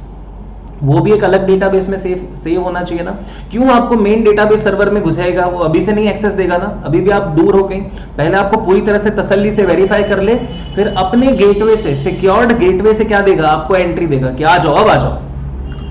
बोलो समझ में आ रहा है क्या? देखो दो टाइप का सर्वर है यहाँ पे, मैं जो आपको दिखाने का प्रयास कर रहा हूं। One is known as internet banking access server and one is called the internet banking channel server. Access server, channel server दिख रहा है आपको साफ साफ ऊपर यहां पे दिख रहा है आपको साफ साफ? Internet banking access server and internet banking channel server. Now what is access server and what is channel server? अब समझ में आ रहा है आपको? तो देखो क्या हो रहा है, मैं जब एक्सेस एप्लीकेशन सर्वर पे जा रहा हूं, इंटरनेट बैंकिंग एप्लीकेशन सर्वर बोलूंगा, एक्सेस सर्वर नहीं, I am really very sorry, slip of tongue, application server. Okay, तो वो क्या बोल रहा है? वेब सर्वर पे जैसे ही मैंने कहा मुझे लॉगिन करना है, वो कहां लेके जाएगा मुझे? इंटरनेट बैंकिंग एप्लीकेशन सर्वर पे लेके जाएगा। और जो इंटरनेट बैंकिंग चैनल सर्वर है वो उसका डेटाबेस है, जिसमें क्या पड़ा होगा? चलो बताओ इस डेटाबेस में क्या पड़ा होगा? हमारा आईडी पासवर्ड्स। क्या पड़ा होगा इसमें? हमारा आईडी पासवर्ड्स। क्या पड़ा होगा इसमें? IBCS जो दिख रहा है, IBCS है चैनल सर्वर, AS है एप्लीकेशन सर्वर, और IB क्या है? Internet banking. तो हमारा लॉगिन डिटेल्स कहां पे पड़ा है? IBCS में, और वो कहां पे गया? IBAS पे। तो अब क्या होगा? वेब सर्वर से अगर हमने कहा हम लॉगिन करना चाहते हैं, हम लॉगिन इनिशिएट करेंगे, तो हमें कहां ले जाएगा वो? IBAS पे, और वो बोलेगा डेटा डाल। डेटा डालेगा तो हमारा जो इंटरनेट बैंकिंग का पासवर्ड्स है वो अलग होता है ना, मेन डेटा सेंटर अलग चीज है और इंटरनेट बैंकिंग का पासवर्ड्स अलग है। यस, सो इंटरनेट बैंकिंग का जो पासवर्ड्स है वो कहां पड़ा है? चैनल सर्वर पे पड़ा है, और वो चैनल सर्वर से जब वेरीफाई होगा तो वापस एप्लीकेशन सर्वर अब जाकर के कहां पे जाएगा? डेटा सेंटर पे जाएगा। आपको ये लॉजिक समझ में आया क्यों इतना वेरिफिकेशन कर रहे हैं? Why extremities? Because they are concerned कि कोई भी एरा नत्थु गैरा डेटा सेंटर को टच नहीं करे। डेटा सेंटर को तभी टच करे जब हम लोग संतुष्ट हो कि सही आदमी का ही अकाउंट खुल रहा है, तभी डेटा सेंटर टच करवाना है। अगर डायरेक्टली डेटा सेंटर टच करवाएंगे और वहां से मैनेज करेंगे, इसी ऐप सर्वर पे वेब मैनेज भी होगा, तो गलत हो जाएगा ना। डेटा सेंटर वाले एप्लीकेशन सर्वर पे ही अगर वेब पेज भी होस्ट करेगा तो बस बर्बादी होना तय है उस बैंक की। आर्किटेक्चर समझाने के लिए मतलब मैं बोलूं जोर चाहिए बहुत ज्यादा, और ये आर्किटेक्चर जिसको समझ में आ गया उसका जीवन क्या बोलूं, मतलब मैं एक अलग ही लेवल पे पहुंचेगा। समझ में आ रही बात? तो मैं आपको ये आर्किटेक्चर समझाने का प्रयास कर रहा हूं। आर्किटेक्चर जिसको समझ में आ गया ना, जीवन है भाई उसका सेट, उसको बैंकिंग काफी हद तक समझ में आ गया। तो मैं क्या बोल रहा हूँ, वेब सर्वर है, वेब सर्वर में जब मैं लॉगिन डालूंगा तो एप्लीकेशन सर्वर खुलेगा, और उस एप्लीकेशन सर्वर का डेटाबेस कहां पड़ा है? चैनल सर्वर में पड़ा है। कितना सर्वर घुस गया पहले, मतलब डेटा सेंटर तक पहुंचते पहुंचते कितना सर्वर निकल के आना पड़ा मेरे को? Web server, IBAS, IBCS, then revert back to IBAS and then come to what? Data centre. So जब सब कुछ ऑथोराइज हो जाएगा तो फाइनली वो बोलेगा कि हाँ मुन्ना, हाँ अब तू डेटा सेंटर पे जा सकता है। उससे पहले तो तुझे हम डेटा सेंटर पे जाने ही ना देते। तेरा मन कितना भी लोट ले, ठीक है, तेरे मन में चाहे सांप लोट ले, हम नहीं जाने देते। तो डेटा सेंटर पे जाने के लिए भी भाई ऐसे ही नहीं जा सकते। अच्छा, बैंक ब्रांच से डायरेक्ट नहीं भेज दिया, कुछ ज़्यादा ही डायरेक्ट नहीं भेज दिया, तो हमने कहा जी वहाँ पे तो इसी के ऑथोराइज्ड पर्सनल बैठता है, वो हमें पूरा पूरा वेरीफाई कर रहा है, वी आर देयर, ठीक है, उन्हीं का चेक, उन्हीं की चीज़ें, सब कुछ उन्हीं का है, कुछ भी डिजिटल नहीं है, ठीक है, पेपर वर्क लेके चल रहा है, तो उस चीज़ को तो वेरीफाई करना आसानी है ना, तो उसका तो सिंगल स्टेप वेरिफिकेशन हो सकता है एंड देन आगे जाकर के एंट्री हो सकती है सीधा सीधा। And the proxy server is already a branch authorise channel, तो इनके बीच में तो सिक्योर्ड नेटवर्क है, ये तो हमें पता ही है, तो हम लोग डायरेक्टली कनेक्ट हो रहे हैं उसी से, और we are thoroughly connected and at every time connected. और इंटरनेट बैंकिंग में क्या होगा, लॉगिन शॉगिन करना पड़ेगा। फिर आप बोलोगे कि सर एटीएम बैंकिंग में थोड़ा कम क्यों है, तो मैंने कहा एटीएम बैंकिंग में इसलिए कम है क्योंकि तुम्हारे को वेरिफिकेशन करने के लिए 2 फैक्टर ऑथेंटिकेशन अवेलेबल है, और बहुत clear cut 2 factor authentication available है, जहां पे वो आपको एटीएम का कार्ड दे चुका है और आपको कार्ड भी फिक्स करना है, राइट। सो 2 चीजें हैं, और प्लस एटीएम बूथ भी उन्हीं का है, उनकी डिवाइस पे काम कर रहे हो, अपनी डिवाइस पे काम नहीं कर रहे हो, राइट। तो इसलिए उन्होंने कहा कि हमें कुछ नहीं चाहिए, हमें एटीएम का भी एक डेटाबेस मेंटेन करना है, एक डेटाबेस सर्वर मेंटेन करना है, हाँ या ना। एटीएम का भी तो एक डेटाबेस सर्वर होगा जो कि साथ में क्या करेगा, प्रोसेस करेगा, दोनों मिलकर प्रोसेस करेंगे। और उस एटीएम डेटा सर्वर में क्या होगा, इस चैनल सर्वर में क्या पड़ा हुआ होगा, जल्दी से बताओ, व्हाट डू यू थिंक उस चैनल सर्वर में पड़ा होगा। सर जैसे आईबीसीएस में पड़ा था इंटरनेट बैंकिंग का पासवर्ड्स, वैसे ही एटीएम चैनल सर्वर में क्या पड़ा होगा, पिन्स का डिटेल्स, यस, और कार्ड नंबर का डिटेल्स। गुड, आपको खुद ही को आ गया ना ये सब। अच्छा, टोटल कितना सर्वर पढ़ने में आ रहा है, सर एक तो प्रॉक्सी सर्वर पढ़ने में आ रहा है। अच्छा, इंटरनेट बैंकिंग से जा रहा हूं तो वेब सर्वर आईबीएस आईबीसीएस, ठीक है, 3, ब्रांच से आ रहा हूं तो प्रॉक्सी सर्वर 4, एटीएम से आ रहा हूं तो एटीएम चैनल सर्वर 5, और पीछे 3 सर्वर डेटा सेंटर पे, ऐप सर्वर, डेटाबेस सर्वर और एंटीवायरस सर्वर। कितना सर्वर हो गया, 8 सर्वर, ठीक है। एग्जामिनेशन का एक क्वेश्चन है कि explain all the servers in the core banking system, हालत खराब हो जाएगी ना अदरवाइज। तो अगर लिंकेज ही नहीं है तो नाम याद रखोगे, नाम याद करके रट्टा मारोगे, रट्टा मार के करने की कोशिश करोगे, हो पाएगा क्या आपसे, मुझे तो नहीं लगता। कोई भी रट्टा मार के अगर इसको करने की कोशिश करेगा कि चलो आईबीएस भी याद कर लेता हूँ, आईबीसीएस भी याद कर लेता हूँ, दिमाग आधा तो दिमाग उसका वहीं चक्कर खाता रहेगा, बोले पता नहीं क्या लिख दिया, और ये इंस्टीट्यूट क्या करता है, किस तरह से करता है। अब मैंने आपको इसको सेग्रीगेट करके तीनों ऑप्शन से बताया, उसमें कहीं नहीं लिखा है बुक में कि ऐसा ऑप्शन है आप ऐसे जाना, इंटरनेट बैंकिंग करना, ऑप्शन 2 ऐसा है, ऑप्शन 3 ऐसा है, ना ना ना ना ना ना, ऐसा कुछ भी नहीं लिखा हुआ। उसने कहा 8 टाइप का सर्वर है, पढ़ो, लाइन से बताता है वो तो बस 1 2 3 4 5 6 7 8, उनका ऑर्डर भी ऊपर नीचे है, इंस्टीट्यूट ने ऊपर नीचे ऑर्डर में डाल दिया, तेरे जैसे समझ में आए समझ, हम नहीं समझाएंगे, यही प्रॉब्लम है, ठीक है। फिर बोलते हैं सब लोग रटना था यार ये सब्जेक्ट, तो रट नहीं पाया मैं यार, मेरी रट्टा शक्ति बहुत कमजोर है, और लड़कियां इसमें आगे निकल जाती हैं, उनके नंबर अच्छे आते हैं क्योंकि रट अच्छा लेती हैं। जरा रुको, सब्र करो, ठीक है, क्या मजाक लगा रखा है, क्यों रट रहे हो भाई, रटने की जरूरत है कि इसमें कुछ भी जरूरत नहीं है। एक बार प्रोसेस को समझ लिया, और तुम यार बैंक कितना गए हो, अब देखो कितनी पापा की परिया होती है। मैं पढ़ाता हूँ ना अपनी क्लास में, तो मैं सबसे पहला सवाल यही पूछता हूँ कि आप में से कौन कौन लोग आज तक बैंक नहीं गया है। तो कुछ पापा का परा भी होता है और पापा की परी भी होती है, दोनों होते हैं, ठीक है, राइट। पापा का परा भी होता है और पापा की परी भी होती है, एंजल्स, बॉर्न एंजल्स, राइट। तो वो जो बॉर्न एंजल्स होते हैं वो दोनों हाथ ऊपर करते हैं, बोले कि सर हम बैंक नहीं गए। तो मैंने कहा बोले क्यों, बोले इतने पैम्पर्ड थे कि भेजते ही नहीं थे घर वाले, बोले बैंक में जाएगा तो किडनैप हो जाएगा। मैंने कहा तुम नहीं, तुम्हारे पैसे खो जाएंगे, ये चिंता थी उनको। बोले ना समझ बच्चा है हमारा, ठीक है, पैसे घुमा के आ जाएगा, बोले इसको नहीं भेजना। कुछ काम डेलीगेट नहीं किए जा सकते, उनमें से ही एक। अब किसी को बुरा लगे तो लगे, मैं क्या करूं, ऑनलाइन दुनिया है, लग सकता है किसी को भी बुरा। भाई अगर तुम सीए कर रहे हो और अगर तुम अभी तक बैंक नहीं गए, तो आपको नहीं लगता एक वेकअप कॉल है, वेकअप सेट, एक बार जा तो सही, बैंक तो जा, कम से कम देख तो सही पेन स्लिप कैसे भरते हैं मेरे बच्चे, कुछ तो सोच, तेरा भविष्य निर्भर है इन चीज़ों पे। तुमको कॉमर्स का सी नहीं पता, ठीक है, समझ गए, ऐसे कॉमर्स का सी नहीं पता चलेगा ना, माथे पे सी लग जाएगा, समझ सकते हो तुम लोग। तो ऐसा नहीं करते, प्रैक्टिकल एक्सपीरियंस लेके आओ, बैंक में जाओ और देख के आओ प्रोसेस कैसा चल रहा है, इंटरनेट बैंकिंग कैसे करते हैं, ब्रांच बैंकिंग कैसे करते हैं। मतलब आज अगर आप किसी को बोल दो ना, आप में से कितने लोग ऐसे ही होंगे जिनको बोल दो कि बैंक अकाउंट खुला दो, बैंक अकाउंट खुलवा के आ जा तेरा, तो एकदम टेंशन में घबराहट में आ जाएगा, बोले बैंक अकाउंट कैसे खुलता होगा पता नहीं। अरे भाई इतना क्यों घबरा रहा है, राइट। तुम अब उस एज में आ चुके हैं जहां पे आपको ये सब चीजें आनी चाहिए यार। बैंक ऑपरेट करना नहीं आता अगर, तो फिर आप बोलते हो कि सी ए 10-12 से इजी है, और मैं तो भाई ये सी ए जो है वो मतलब किसी ने कहा था रैंक आ जाएगी, रैंक दिला दी, मतलब क्या मतलब हुआ? ऐसे ऐसे नहीं चलती दुनिया, ठीक है? तो दुनिया में प्रैक्टिकल नॉलेज चाहिए, इनसाइट चाहिए, दुनिया को उसकी इज्जत है, राइट? जब मैं काम करता हूँ ना और मेरे को जब पैसे मिलते हैं तो मेरे ज्ञान की इज्जत है, और वो ज्ञान इसकी इज्जत इसीलिए है क्योंकि मैं रटाता नहीं। अगर रटाता तो क्या आपको लगता है मैं ऐसे, मतलब आप लोग एकदम पूछते पूछते भागते भागते आते कि यार रजत सर की क्लास है, चलो इंटरेस्टिंग है, मजा आएगा, आज बैठेंगे। आप लोग तो नहीं उठते ना। आज मैंने सुबह सुबह क्लास लगा ली, आप लोग तो ना उठते। आप लोग बोलते कि रोज तो क्लास इसकी कुछ और ही टाइम पे होती है, 2-2:15 बजे बैठता है, हम भी आराम से आते हैं, ठीक है? आज सुबह सुबह क्यों आके बैठ जाएं? तो आपने कहा सुबह सुबह आके इसलिए बैठ गए क्योंकि आपको लगता है कि यार इसकी क्लास में कुछ होने वाला है जो कि समझ में आएगा और मिस नहीं होनी चाहिए, राइट? अच्छा, इतना बताओ, यहां तक बात समझ में आई?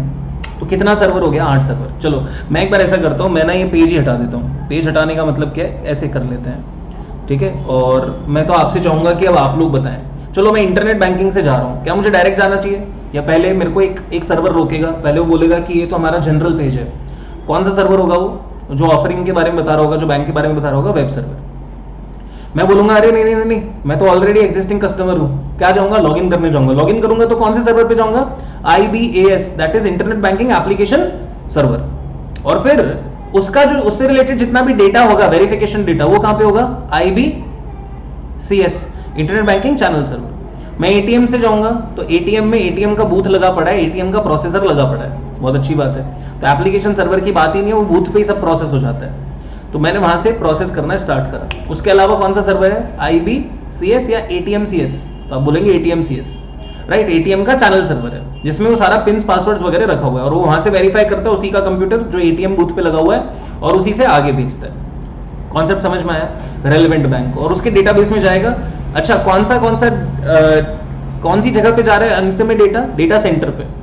अंत में डेटा कौन सी जगह पे जा रहा है? डेटा सेंटर पे, जहां पे क्या पड़ा है? जहां पे मेन एप्लीकेशन सर्वर है, मेन डेटाबेस सर्वर है, और मेन क्या बोलूं मैं, हमारा एंटीवायरस सर्वर है, ठीक है? हो गया। और ब्रांच से जाओगे तो क्या आएगा? प्रॉक्सी सर्वर आएगा। ये सभी चीजों से संतुष्ट हो या नहीं हो? मैंने जितना एक्सप्लेनेशन दिया है आपको regarding this particular diagram, you will not find this on internet, क्योंकि ये तुम्हारा रजत सर का इजाद किया हुआ चीज है, ये तुम्हें इंटरनेट पे नहीं मिलेगा, ठीक है? तो इसलिए बता दो पहले, समझ में आ गया क्या ये जो डायग्राम है? तो 8 सर्वर याद रह जाएंगे इससे किसी भी बच्चे को कि होता क्या है, किस तरह से चल रहा है। और जब उनके बारे में लिखना होगा ना तो आपको और आसानी सी महसूस होगी, ये मुझे भी लगता है और मेरा ऐसा मानना है, ठीक है? पूर्ण रूप से संतुष्टि की प्राप्ति हो गई, कहता है बच्चा। ग्रेट, बहुत ही अच्छा, ठीक है? ये बच्चा सबसे प्यारा है। तुम बताओ, तुम्हारा कोई एक्स्ट्रा कोई सवाल हो, कोई इच्छा हो, कुछ मन में आया हो, तुम बताओ, ठीक है? बाकी का तो मेरे को सॉल्व ही नहीं करना, बाकी सब नालायक है।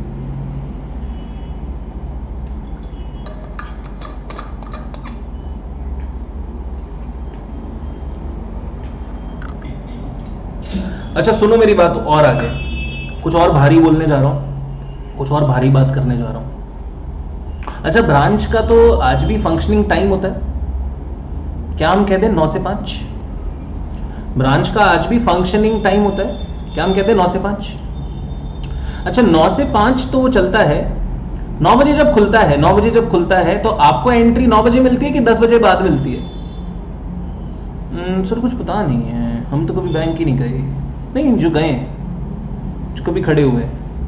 और SBI में जब जैसे मैं टिफिन लेके जाता था तो मैं 10 बजे ही पहुंचना होता था लगभग। तो 9 बजे क्यों नहीं पहुंचा मैं? 9 बजे दूसरे लोग पहुंचते थे, ठीक है ना? तो आपको एंट्री एग्जिट 10 से 4 मिलता है, और there are 2 hours extended, 2 extended hours होते हैं। एक होता है कौन सा? 9 से 10 वाला, और एक होता है 4 से 5 वाला। ज़्यादा भी हो सकता है, जब end of the month closing आती है तो उस दिन कभी कभी ज़्यादा बिठा देते हैं। वो 5 बजे उठते हैं, वो बोलते हैं बैंक मैनेजर बैठ, राइट? बिठा देते हैं। क्या होते हैं वो ऑपरेशंस? उनको बोलते हैं beginning of day BOD operations and EOD, and of day operations. Beginning of day operations, and of day operations. आप ब्रांच में घुसे, सारा सिस्टम्स ऑन करोगे, सब में लॉगिन डलवाओगे, प्रॉक्सी सर्वर चालू करोगे, प्रॉक्सी सर्वर को डेटा सेंटर से लिंक करोगे, ठीक है, वरना ब्रांच का कनेक्शन तो टूट गया ना, अदरवाइज तो वो सारा काम करना, ओपनिंग एंट्रीज कंफर्म करना, ये सारी चीज़ें क्या होती हैं, ये बिगनिंग ऑफ डे ऑपरेशंस होता है। और जो बिगनिंग ऑफ डे ऑपरेशंस होता है उस टाइम पे जो ये ब्रांच और डेटा सेंटर है ये आपस में बड़े व्यस्त है, बहुत ज़्यादा व्यस्त है। मतलब काफ़ी बार तो ऐसा होता है कि डेटा सेंटर ओवर ऑक्यूपाई हो जाते हैं, क्योंकि सारे ही branches beginning of day operations तो करेंगे, बाद में ट्रांजेक्शन आए ना आए, किसी ब्रांच में आज 3 कस्टमर ही आए, किसी में 300 भी आए, उससे कोई फर्क नहीं पड़ता, लेकिन सारे लोग बिगनिंग ऑफ डे ऑपरेशंस तो करेंगे। Similarly and of day operations भी करेंगे, जहां पे चेक्स वगैरह जो निकालते हैं क्लियरिंग से और उसकी प्रोसेसिंग के लिए निकालते हैं, तो उस टाइम भी सभी लोग कर रहे होंगे। मतलब अगर 10,000 ब्रांचेस है तो 10 की 10,000 ब्रांचेस डेटा सेंटर को खा रही होंगी, ठीक है। और वैसे ही सुबह सुबह 10 की 10,000 ब्रांचेस है तो 10 की 10,000 ब्रांचेस डेटा सेंटर को खा रही होंगी, हाँ या ना। तो डेटा सेंटर की अवेलेबिलिटी का इशू आएगा या नहीं आएगा उस पॉइंट ऑफ टाइम पे। ब्रांच बिजी है बिगिनिंग ऑफ डे ऑपरेशंस में, एंड ऑफ डे ऑपरेशंस में ब्रांच व्यस्त है। हो सकता है ऐसा कि आपको सर्वर अवेलेबिलिटी ना मिले, सर्वर अवेलेबिलिटी ना मिले, सर्वर अवेलेबिलिटी हो सकता है ऐसा, क्योंकि डेटा सेंटर ओवर ऑक्यूपाई होगा। और जैसा आप सिंपल सी अगर बात बताओ, आईसीआई का रिजल्ट आता है, तुम्हारा सर्वर क्रैश होता है, राइट। तो जब ज़्यादा लोग, ज़्यादा भीड़ टूटती है तो तकलीफ हो सकती है। अब ऐसी तकलीफ में आप समझो, इंटरनेट बैंकिंग भी अगर चालू है, इंटरनेट बैंकिंग भी चालू है, एटीएम बैंकिंग भी चालू है, तो कस्टमर कहीं से भी और भी घुस रहा है, खुद से भी। तो आजकल सर्वर कैपेसिटी तो है कि चलो ब्रांच तो मैनेज हो सकता है, राइट। तो आप समझो कि वो इतना सपोर्ट कर रहा है, लेकिन सर्वर इनएक्टिव हो जाएगा ना एक पॉइंट ऑफ टाइम पे, कि यार ऐसा करते हैं, रिस्क नहीं लेते, ब्रांच के साथ जुड़े हुए हैं, ब्रांच के साथ जुड़ते हैं ताकि इनका काम हो पाए, ऐसा ना हो कि हमारी अनअवेलेबिलिटी हो जाए, ओवरलोड हो जाए हम लोग। तो जब भी beginning of day and of day operations होते हैं तो सर्वर्स आर जनरली अनअवेलेबल। मतलब अगर आप इंटरनेट बैंकिंग से चाहोगे कि मैं मॉर्निंग 9 to 10 के बीच में ट्रांजेक्शन करूं, तो it might be possible, might भी बोला, हो सकता है सर्वर नहीं हो उतना बिजी, या सर्वर कैपेसिटी बढ़ गया हो, ठीक है, माइट बी पॉसिबल कि शायद नहीं हो पाए, ठीक है। एट द सेम टाइम जब इवनिंग 4 से 5 में आप इंटरनेट बैंकिंग यूज करने की कोशिश करोगे, माइट बी पॉसिबल वो ऐप काफी बार लॉग इन ही नहीं हो पाए, वो बोले सर्वर हम एक्सेस ही नहीं कर पा रहे, या टाइम आउट हो गया, राइट। आप देख लेना, आपको अक्सर ये चीज महसूस हो जाएगी। इंटरनेट बैंकिंग में 5 से 7 के बीच में लगभग ट्रांजेक्शन्स नहीं होते, राइट। आप देख सकते हो, आप ये वॉच कर लेना, राइट। ऐसा कुछ नहीं होता अभय दयाल, ठीक है। Depends upon the capacities installed on the server. Servers are as cheap as say 1 to 2 lakhs, ठीक है। Servers can be made as cheap as 1 to 2 lakhs, and server could be made as expensive as 6,000 और 8,000 crores, right. So please understand, server का कोई definition मैं ऐसे नहीं दे सकता आपको। आपने कहा कितने लोग वर्क कर सकते हैं, ठीक है, तो उसके लिए आपको पढ़ना पड़ेगा किसके ऊपर, मेन फ्रेम कंप्यूटर्स क्या होते हैं, यूनिक सर्वर्स क्या होते हैं, इंटेल सर्वर्स कौन से होते हैं, कौन सी कैपेसिटीज के हैं, प्रॉक्सी सर्वर्स कौन से टाइप के बना सकते हो, वो सब पढ़ना पड़ेगा, राइट। तो आपको अक्सर रियलाइज होगा कि आपके जो मोबाइल एप्लीकेशंस हैं, यूपीआई पेमेंट्स है और टाइप के पेमेंट्स है, वो एक इवनिंग टाइम वाला जो ये टाइम होता है ना, 4 से 6 के आसपास का ये वाला जो टाइम होता है ना, बड़ा डाइसी रहता है। इस पे काफी बार ना आपको सर्वर एक्सेस मिलता ही नहीं है, और वो बार बार बोलता रहता है कि अभी नहीं है, अभी नहीं है, अभी नहीं है, हाँ, your bank is not able to process the transaction या वॉट एवर, राइट। तो आप इस चीज को ऑब्जर्व करते हो, लेकिन हमको पता नहीं रहता कि हो क्या रहा है। Those are end of day operations. ऐसा कुछ कबाड़ नहीं हो गया आपके साथ, कई लोग टेंशन में आ जाते हैं कि मेरा पैसा खत्म तो नहीं हो गया, मेरा पैसा कहाँ हुआ, ठीक है, मेरा बैंक में से कुछ निकाल के तो नहीं ले गया, कोई चोरी तो नहीं हो गया, ठीक है, कोई फ्रॉड तो नहीं हो गया हमारे साथ। तो ऐसा हुआ, मतलब आपको ऐसा लगता है कि ऐसा हो गया क्या, ऐसा कुछ भी नहीं हुआ है, it's all right. And of day operation चल रहा है। अभी क्या हो रहा है, ब्रांच के अंदर से ऑक्यूपाई किया हुआ है डेटा सेंटर को, मतलब डेटा सेंटर का कट ऑफ हो गया है। डेटा सेंटर ने बोल दिया कि बत्ती गुल, राइट, तो बोले बत्ती गुल, तो अभी इंटरनेट बैंकिंग एक्सेस नहीं हो रहा। अच्छा, ब्रांच में तुम जा नहीं सकते क्योंकि ब्रांच तो एंड ऑफ डे या बिगिनिंग ऑफ डे कर रहा है, तो तुम्हारा तो दरवाजा शट करके बैठा है, हाँ या ना।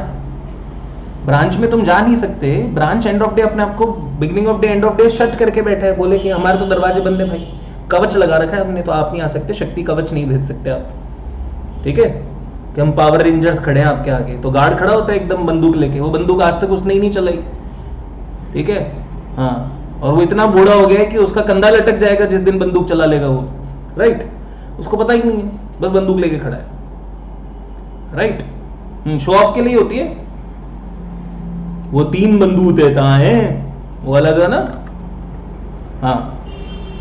तो वैसे ही शो ऑफ के लिए होती है वो बंदूकें। गोली तो होती, पता नहीं होती है नहीं होती, छोड़ो इतना सब पंगा अपन ने लिया नहीं, कोई पंगा लेंगे तो शायद बताएंगे कि हाँ नहीं यार गोली तो थी यार, राइट। तो गन होती है उनके पास, वो गन लेके खड़ा है, इतनी बड़ी मतलब इतनी बड़ी गन की मतलब उसके सिर के ऊपर जा रही है गन, वो खुद ऐसे देखता है, वो निशाना कैसे लगाएगा, बोले कि भाई साहब पकड़ में ही नहीं आ रही, पहले हाथ में तो संभले, ठीक है, डैंगलिंग गन लेके चलेगा, लेकिन रखता है गन, वो आपको आने नहीं देगा। गनमैन इतना बड़ा गन लेके क्या बोल रहा है, भाई साहब आप एंटर नहीं हो सकते, और फिर जंजीर लगा रखी है। तो मैंने कहा इसमें से कूद के वैसे ही थोड़ी जाता, ठीक है, इतना तो शरीफ हूं मैं, चिंता मत करिए। अच्छा, तो बंदूक लेके खड़ा है, वो भी खड़ा है, हम भी खड़े हैं, हम नहीं जा पा रहे। अब समझो, आप बोल रहे हो कि ये नहीं चल रहा, ब्रांच नहीं चल रहा, तो एटीएम क्या चल रहा होगा? अब मुझे बताओ, एंड ऑफ डे ऑपरेशंस हो रहा है, मतलब 4-5 बजे है, मेरे को अर्जेंट कैश की ज़रूरत है, इंटरनेट बैंकिंग वर्क नहीं कर रहा, ब्रांच वर्क नहीं कर रहा, तो मैं क्या सोचूंगा कि ऑब्वियसली एटीएम भी वर्क नहीं कर रहा होगा, है ना। इंटरनेट वर्क नहीं कर रहा, ब्रांच वर्क नहीं कर रहा, तो मैं क्या सोचूंगा कि एटीएम भी वर्क नहीं कर रहा होगा, बट एटीएम चालू है, एटीएम बोल रहा है आजा पैसे निकाल ले। बोले हुआ कैसे ये? बोले मैंने इंटरनेट बैंकिंग लॉगिन की तो मना कर रहा था, सर्वर नॉट रीचेबल, और ब्रांच में बाहर से गार्ड बोल रहा था ब्रांच नॉट रीचेबल, और बोले ATM why are you reachable? तो बोला एटीएम बोला कि देखो मैं तो तुम्हारी सुविधा के लिए बना हूं, ठीक है, और बोले जब भी data centre beginning of day और एंड ऑफ डे ऑपरेशंस पे होता है, और डेटा सेंटर अगर प्लान्ड वे में, ठीक है, जब डेटा कनेक्शन की अनअवेलेबिलिटी दिखाता है तो वो एक अच्छा काम और भी करता है। हमने पूछा क्या, तो बोला कि डेटा सेंटर क्या करता है, इंटरनेट बैंकिंग चैनल को पहले कट करता है। तो मैंने कहा ये तो अच्छा काम नहीं हुआ। बोले सुनो सब्र करो, बोले ब्रांच बैंकिंग के तो एक्सक्लूसिविटी का चैनल मेंटेन कर रखा है, तो वो ब्रांच वाला सारा डीलिंग हो रहा है, और डेटा सेंटर क्या करता है, पॉजिटिव बैलेंस फाइल भेजता है। तो जब भी ये एंड ऑफ डे ऑपरेशंस में सर्वर बिजी हो गया या कुछ भी हो गया, तो जैसे ही सर्वर बिजी होता है एक पॉजिटिव बैलेंस फाइल भेजता है। कहां भेजता है? आपके एटीएम चैनल सर्वर को। नीचे दिख रहा है आपको पीबीएफ लिखा हुआ है मैंने, राइट। पीबीएफ का मतलब कोई पर्सनल बीएफ नहीं था, PBF is positive balance file, positive balance file. तो ये जो फाइल है ये कहां आएगी, ये डेटा सेंटर से एटीएम चैनल सर्वर पे आ जाएगी। अब बाकी जगह से तो एक्सेस है नहीं, इंटरनेट बैंकिंग तो खुद ने ही बंद कर दिया है, और branch banking and of day operations में बिजी है, तो ब्रांच से वैसे भी एक्सेस नहीं है, कोई नई ट्रांजैक्शन तो एग्जीक्यूट नहीं हो रही है। अरे हाँ या ना, कोई नया ट्रांजैक्शन तो एग्जीक्यूट हो नहीं रहा है। तो आपका पॉजिटिव बैलेंस फाइल कहां चला गया? एटीएम पे डाल दिया। आपके पॉजिटिव बैलेंस फाइल को एटीएम पे डालने का चक्कर क्या है? समझो, अगर अर्जेंसी है, समझना मेरी बात, अगर अर्जेंसी है तो जनरली अर्जेंसी कैसी होगी? कैश बेस्ड होगी। बोलो हाँ या ना। अगर अर्जेंसी नहीं है और अगर मैं इंटरनेट बैंकिंग पे हूं तो मैं सामने वाले को बोल सकता हूं कि आप वेट कर लो, 1-2 घंटे में और पेमेंट आ जाएगा, राइट। तो अगर टाइम सेंसिटिविटी होगी तो it would generally be cash based, yes और नो। टाइम सेंसिटिविटी होगी अगर, तो it would generally be what? Cash based, कि कैश मिल जाए। तो एटीएम एक्सेसिबल होने का मतलब क्या है? एटीएम में अगर आपका पॉजिटिव बैलेंस का फाइल गया है, बाकी सब जगह सब कुछ बंद है, तो सिर्फ एटीएम चल रहा है। अभी आप एटीएम पे गए, आपने पैसा निकाल लिया, आपका काम हुआ है या नहीं हुआ? सो एटीएम को रॉबस्ट सपोर्ट है या नहीं है? एटीएम को फुल सपोर्ट है या नहीं है? अब क्या होगा, एटीएम से आपने पैसा विड्रॉ करा, आपकी पॉजिटिव बैलेंस फाइल में अपडेशन हो जाएगा कि भैया ये नेगेटिव हो गया है, या आपने एटीएम में पैसा जाके जमा करा दिया, आजकल वो भी होता है, तो प्लस हो जाएगा पॉजिटिव बैलेंस फाइल में कि भैया ये पैसा जमा हो गया है। अब एक ही जगह अपडेट हो रहा है। अभी भी आप देखें तो डेटाबेस की सेंट्रलाइजेशन मेंटेन्ड है, ऑल्दो उसने वहां से निकाल के दे दिया, सेंट्रलाइज्ड डेटाबेस का रूल तोड़ दिया, लेकिन सेंट्रलाइज्ड डेटाबेस की क्वालिटी को नहीं तोड़ा। सेंट्रलाइज्ड डेटाबेस का रूल तोड़ा है, सेंट्रलाइज्ड डेटाबेस की क्वालिटी नहीं तोड़ी है। समझ में आया क्या? तो एटीएम पे गया, एटीएम ने क्या कर दिया? एटीएम ने पीबीएफ बना दिया। पीबीएफ बनाने के बाद अब क्या हो सकता है? अब आप पीबीएफ अपडेट हो जाएगा, पॉजिटिव बैलेंस फाइल में से ही वो कुछ निकाल देगा पैसा, या कुछ डल जाएगा पैसा, what ever it is. So PBF will be updated. PBF update होने के बाद क्या करोगे? जल्दी से बताओ। पीबीएफ अपडेट होने के बाद क्या होगा? जल्दी से बताओ। सर, जैसे ही सर्वर अवेलेबल हो जाएगा सभी के लिए, तो सर्वर पे सबसे पहले जाके क्या होगा? पीबीएफ अपडेट हो जाएगा, और सर्वर में उसकी एडजस्टमेंट्स हो जाएंगी, राइट, और अब सभी के लिए एक्सेसिबल हो जाएगा। तो there could be many reasons. तो आप जनरली जब आपको बाकी चीज़ें एक्सेसिबल नहीं हो और अगर पैसे निकालने की अर्जेंसी हो तो एटीएम ट्राई करें। ये मैं आपको थोड़ा सा इंसाइट दे रहा हूँ, बुक में लिखा है ये सब बातें पीबीएफ वगैरह के बारे में, लेकिन मैं जो आपको इंसाइट दे रहा हूँ एक अलग चीज़ है। तो एक कस्टमर के पास में उस टाइम पे ऑप्शन 1 अवेलेबल है, नहीं। ऑप्शन 2 अवेलेबल है, नहीं। ऑप्शन 3 अवेलेबल है, यस। तो उसका सिंगल एंट्री बनेगा, एक ही जगह से जाएगा। तो जल्दी से बताइए, क्या उसका सिंगल एंट्री बनेगा? यस। तो जब एंड ऑफ डे ऑपरेशन हो रहा है तो बच्चा एक सवाल पूछता है, आपने नहीं पूछा, क्यों नहीं पूछा मुझे समझ नहीं आया। बच्चे का ये सवाल आ सकता है कि सर जब एंड ऑफ डे ऑपरेशन हो रहा था तो कुछ उसी कस्टमर के नाम पे चेक भी आया हुआ हो सकता है। पूछना चाहिए ना, उसी कस्टमर के नाम पे चेक भी आया हुआ हो सकता है या चेक देना भी हो सकता है पेमेंट। तो सर अगर उसके पीबीएफ को आप अगर यहाँ पे ट्रांसफर कर देते हो और फिर यहाँ पे जब चेक प्रोसेसिंग के लिए आगे दोगे तो ऐसा नहीं लगता कि माइनस में ले जा सकता है बैलेंस? तो मैंने कहा जी नहीं, आज जो चेक प्रोसेसिंग में जाएगा वो आज नहीं प्रेजेंट होगा, वो अगले दिन प्रेजेंट होगा। ये इसको इस तरह से सेटल किया हुआ है कि वो इंस्टेंट प्रोसेस नहीं होके अगले दिन सेटल होगा, तब तक पीबीएफ अपडेट हो जाएगा। तो अगर पैसा नहीं होगा तो चेक मना ही कर देगा ना, तो वो तो चेक प्रोसेस ही नहीं होगा, वो बोलेगा कि बकवास हो गया जी, नहीं हो रहा है ये तो। अरे समझे क्या, समझे क्या भिड़ू? यस, ये समझाना ही हमारा प्रयास था। क्लियर? चलो लेंगे क्या एक छोटा सा ब्रेक, ठीक है? छोटा सा ब्रेक, और इसको ऑब्जर्व करो। ड्रॉ करने की इच्छा है ड्रॉ करो, याद करने की इच्छा है याद करो, समझने की इच्छा है समझो, डायग्राम को ध्यान से देखो, आपके पास पड़ा हुआ है। मैं 5 मिनट में आऊंगा, ठीक है? So I will be back in 5 minutes and we will continue post that. Okay.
Okay,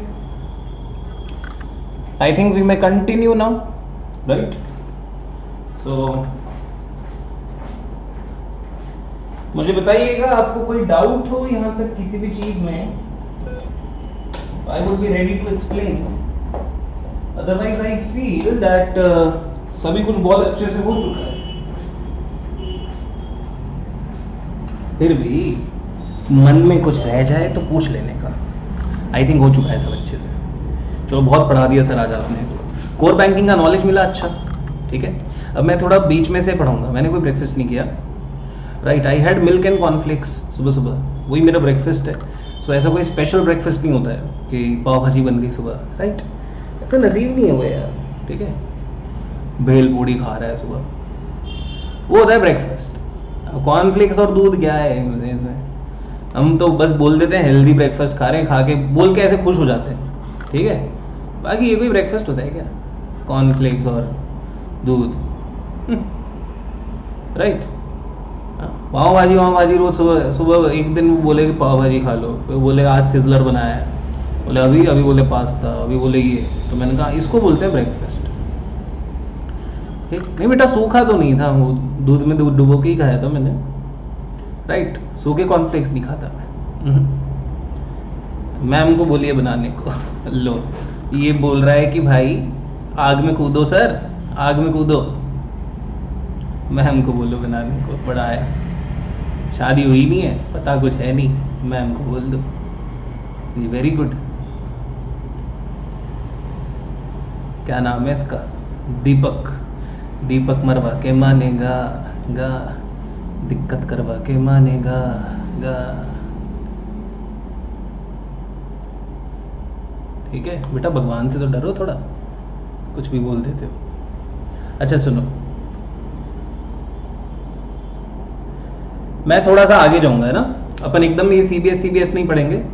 I just go a bit ahead और सीबीएस के आईटी एनवायरनमेंट पे जाएंगे, राइट. सो थोड़ा सा मैं आगे आ गया. Components and architecture of CBS, जिसमें मैं पहले आईटी एनवायरनमेंट यानी पेज नंबर 4. पेज नंबर 4 को मैं सबसे पहले डिस्कस करूंगा, और पेज नंबर 4 पे पूरी संतुष्टि पा लेने के बाद ही हम कहीं आगे बढ़ेंगे. तो आईटी एनवायरनमेंट के लिए कुछ बोलता है, the server is a sophisticated computer. Oh my God, ठीक है, अनोखा ही होता है. सर्वर का मतलब यहाँ पे वो बोल रहा है कि भाई सर्वर एक अलग कंप्यूटर है जो कि क्लाइंट मशीन्स को सर्व करता है. मतलब उससे बहुत सारे लोग एक टाइम पे कनेक्ट कर सकते हैं. The server is a sophisticated computer that accept service request from different machines called clients. The request are processed by the server and sent back to the clients. There are different types of servers used in deploying the CBS लगाने के वास्ते बड़े सारे server लगते हैं, ठीक है भाई. Some of these are briefly explained here. पहला नाम लिखा है एप्लीकेशन सर्वर, दूसरा नाम लिखा है डेटाबेस सर्वर. एक ही बिरादरी में डेटा सेंटर पे, डीसी डेटा सेंटर पे डाल दो इनको, डेटा सेंटर पे. अच्छा, automated teller machine channel server. ओहो, internet banking channel server, internet banking application server, web server. Reverse में पढ़ना चाहिए था इनको, पहले वेब सर्वर लिखते, फिर इंटरनेट बैंकिंग एप्लीकेशन सर्वर लिखते और फिर इंटरनेट बैंकिंग चैनल सर्वर लिखते, अच्छा होता. पर इंस्टीट्यूट है. प्रॉक्सी सर्वर कहां जाएगा, ब्रांच पे. एंटीवायरस का सर्वर कहां जाएगा, काश एप्लीकेशन सर्वर, डेटाबेस सर्वर और एंटीवायरस सर्वर साथ में लिख देते, अच्छा रहता, क्योंकि सब डेटा सेंटर पे जाएंगे. तो वो डीसी, राइट. देखो सबसे पहली बात, स्ट्रक्चर समझ लिया. स्ट्रक्चर समझ लिया तो संतुष्टि होगी. अच्छा पहले कौन सी चीज पढ़ाऊं आपको, अब आपको क्या लगता है. पहले एप्लीकेशन सर्वर डेटाबेस सर्वर तो पढ़ ही लें जरा, उसमें कोई नुकसान तो है नहीं. तो ये पढ़ लेते हैं पहले, application server database server, right. तो जरा देखेंगे. अच्छा, all the operations a customer may do at any of the branches of the bank, the accounting process being centralised at the data centre is updated at the centralised database. उसने कहा कोई भी process जहां से भी होता है ultimately application server इसको लिंक करता है. हमने कहा जी ठीक है. अब डेटाबेस सर्वर के लिए क्या लिखा है, the database server of the bank contains the entire data of the bank. ओहो, application software would access the database server. The data contained in the database must be very secure and no direct access should be permitted to prevent unauthorized changes. तो बोले branch से आ रहे हो तो हमने खुद ने ही एप्लीकेशन सर्वर रखा हुआ है, और अगर वहां से नहीं आ रहे तो आपको पता ही हमने इतने सारे सर्वर लगाए हैं. एटीएम का अलग लगाया है, और IBS अलग लगाया है। तो वो क्या बोल रहा है, apart from the normal application server, the ATM server यानी ATM channel server and internet banking application server would also access the database server. तो बोल रहा है हमारे डेटाबेस सर्वर तक आने के लिए उनको भी बहुत घूम घूम के आना पड़ेगा।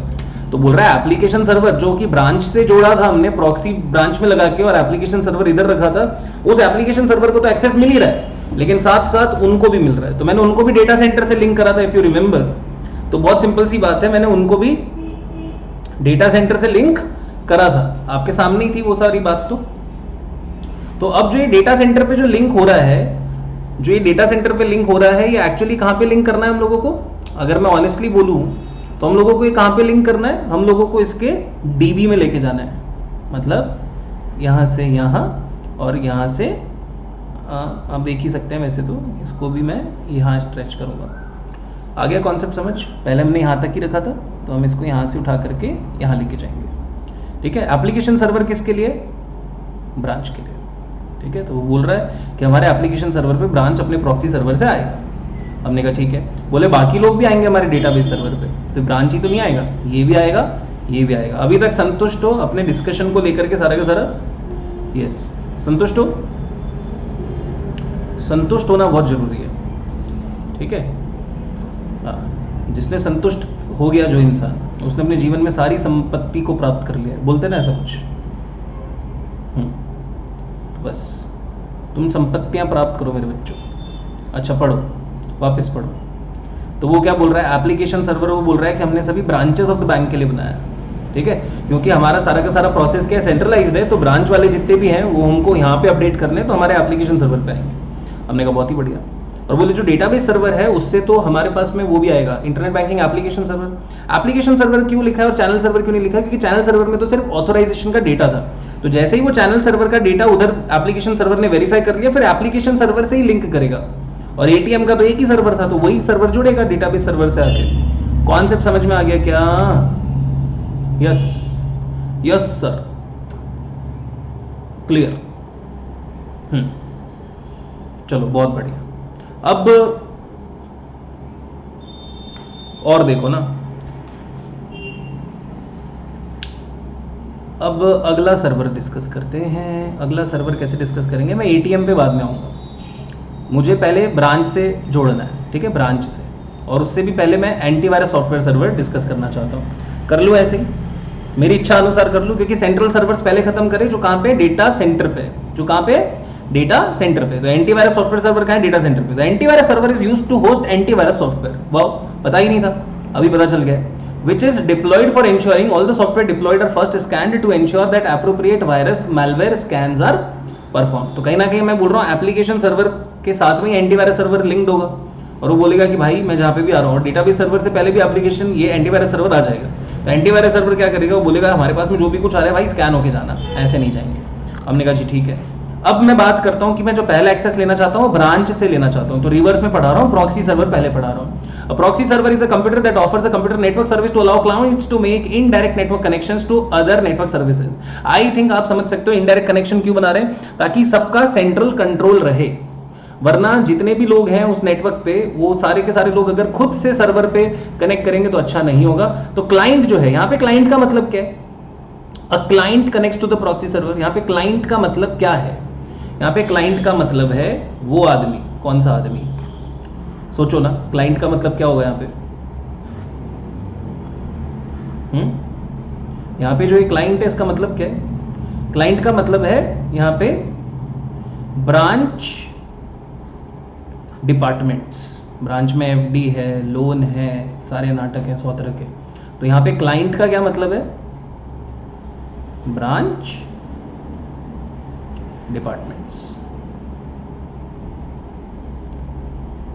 समझ में आया क्या? क्लाइंट का मतलब क्या है? Branch departments. अच्छा, ये जो एंटीवायरस सर्वर है, एंटीवायरस सर्वर, वहां पे क्या लिखूंगा मैं? एंटीवायरस सर्वर के लिए क्या लिखूंगा कि भाई ये आएगा डेटा सेंटर पे। ये क्या आएगा? डेटा सेंटर पे। ओके, सो प्रॉक्सी सर्वर के लिए क्या लिखेंगे हम लोग? जब भी एक्सेस टू ब्रांच होगा, एक्सेस थ्रू ब्रांच, तो हम क्या यूज करेंगे? प्रॉक्सी सर्वर यूज करेंगे। So this is one way of access, access through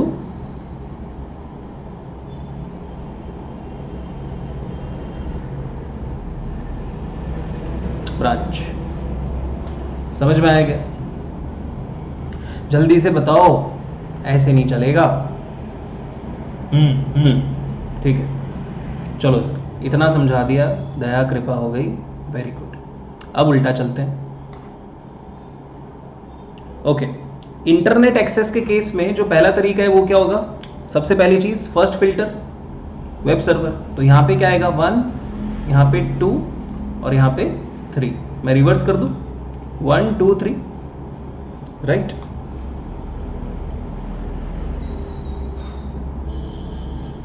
तो हम कुछ इस तरह से बोलेंगे,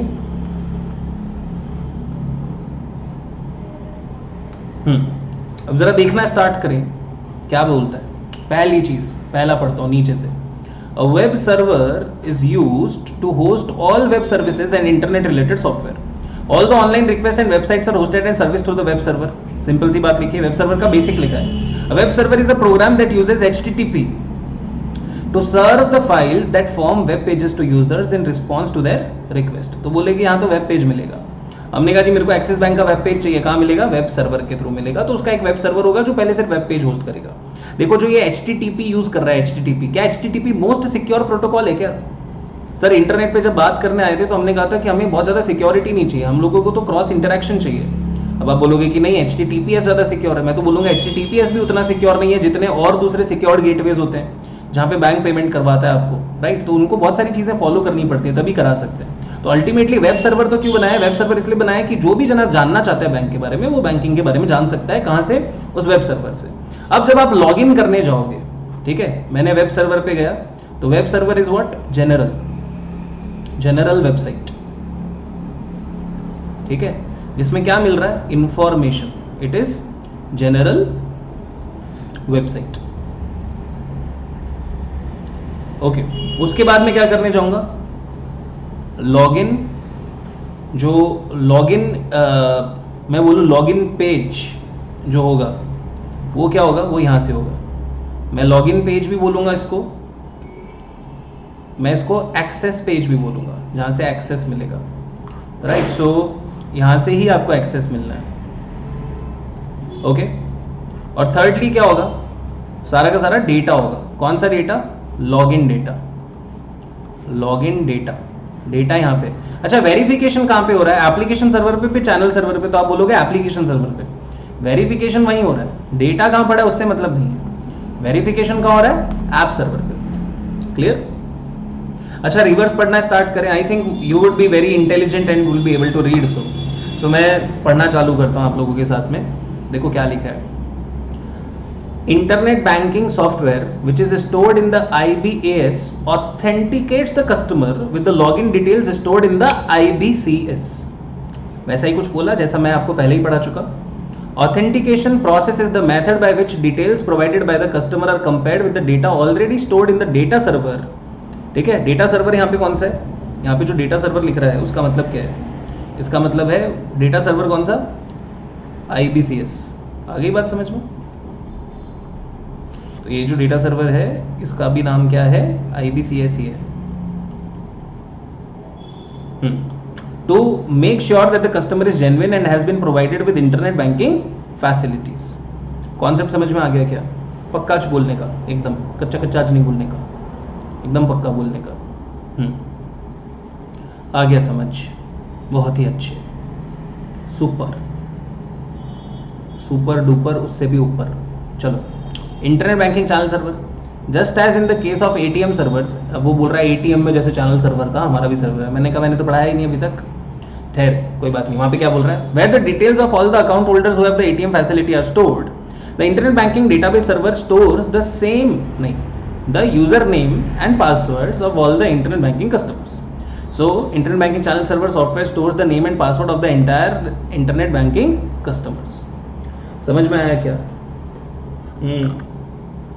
आ गया सर, आ गया।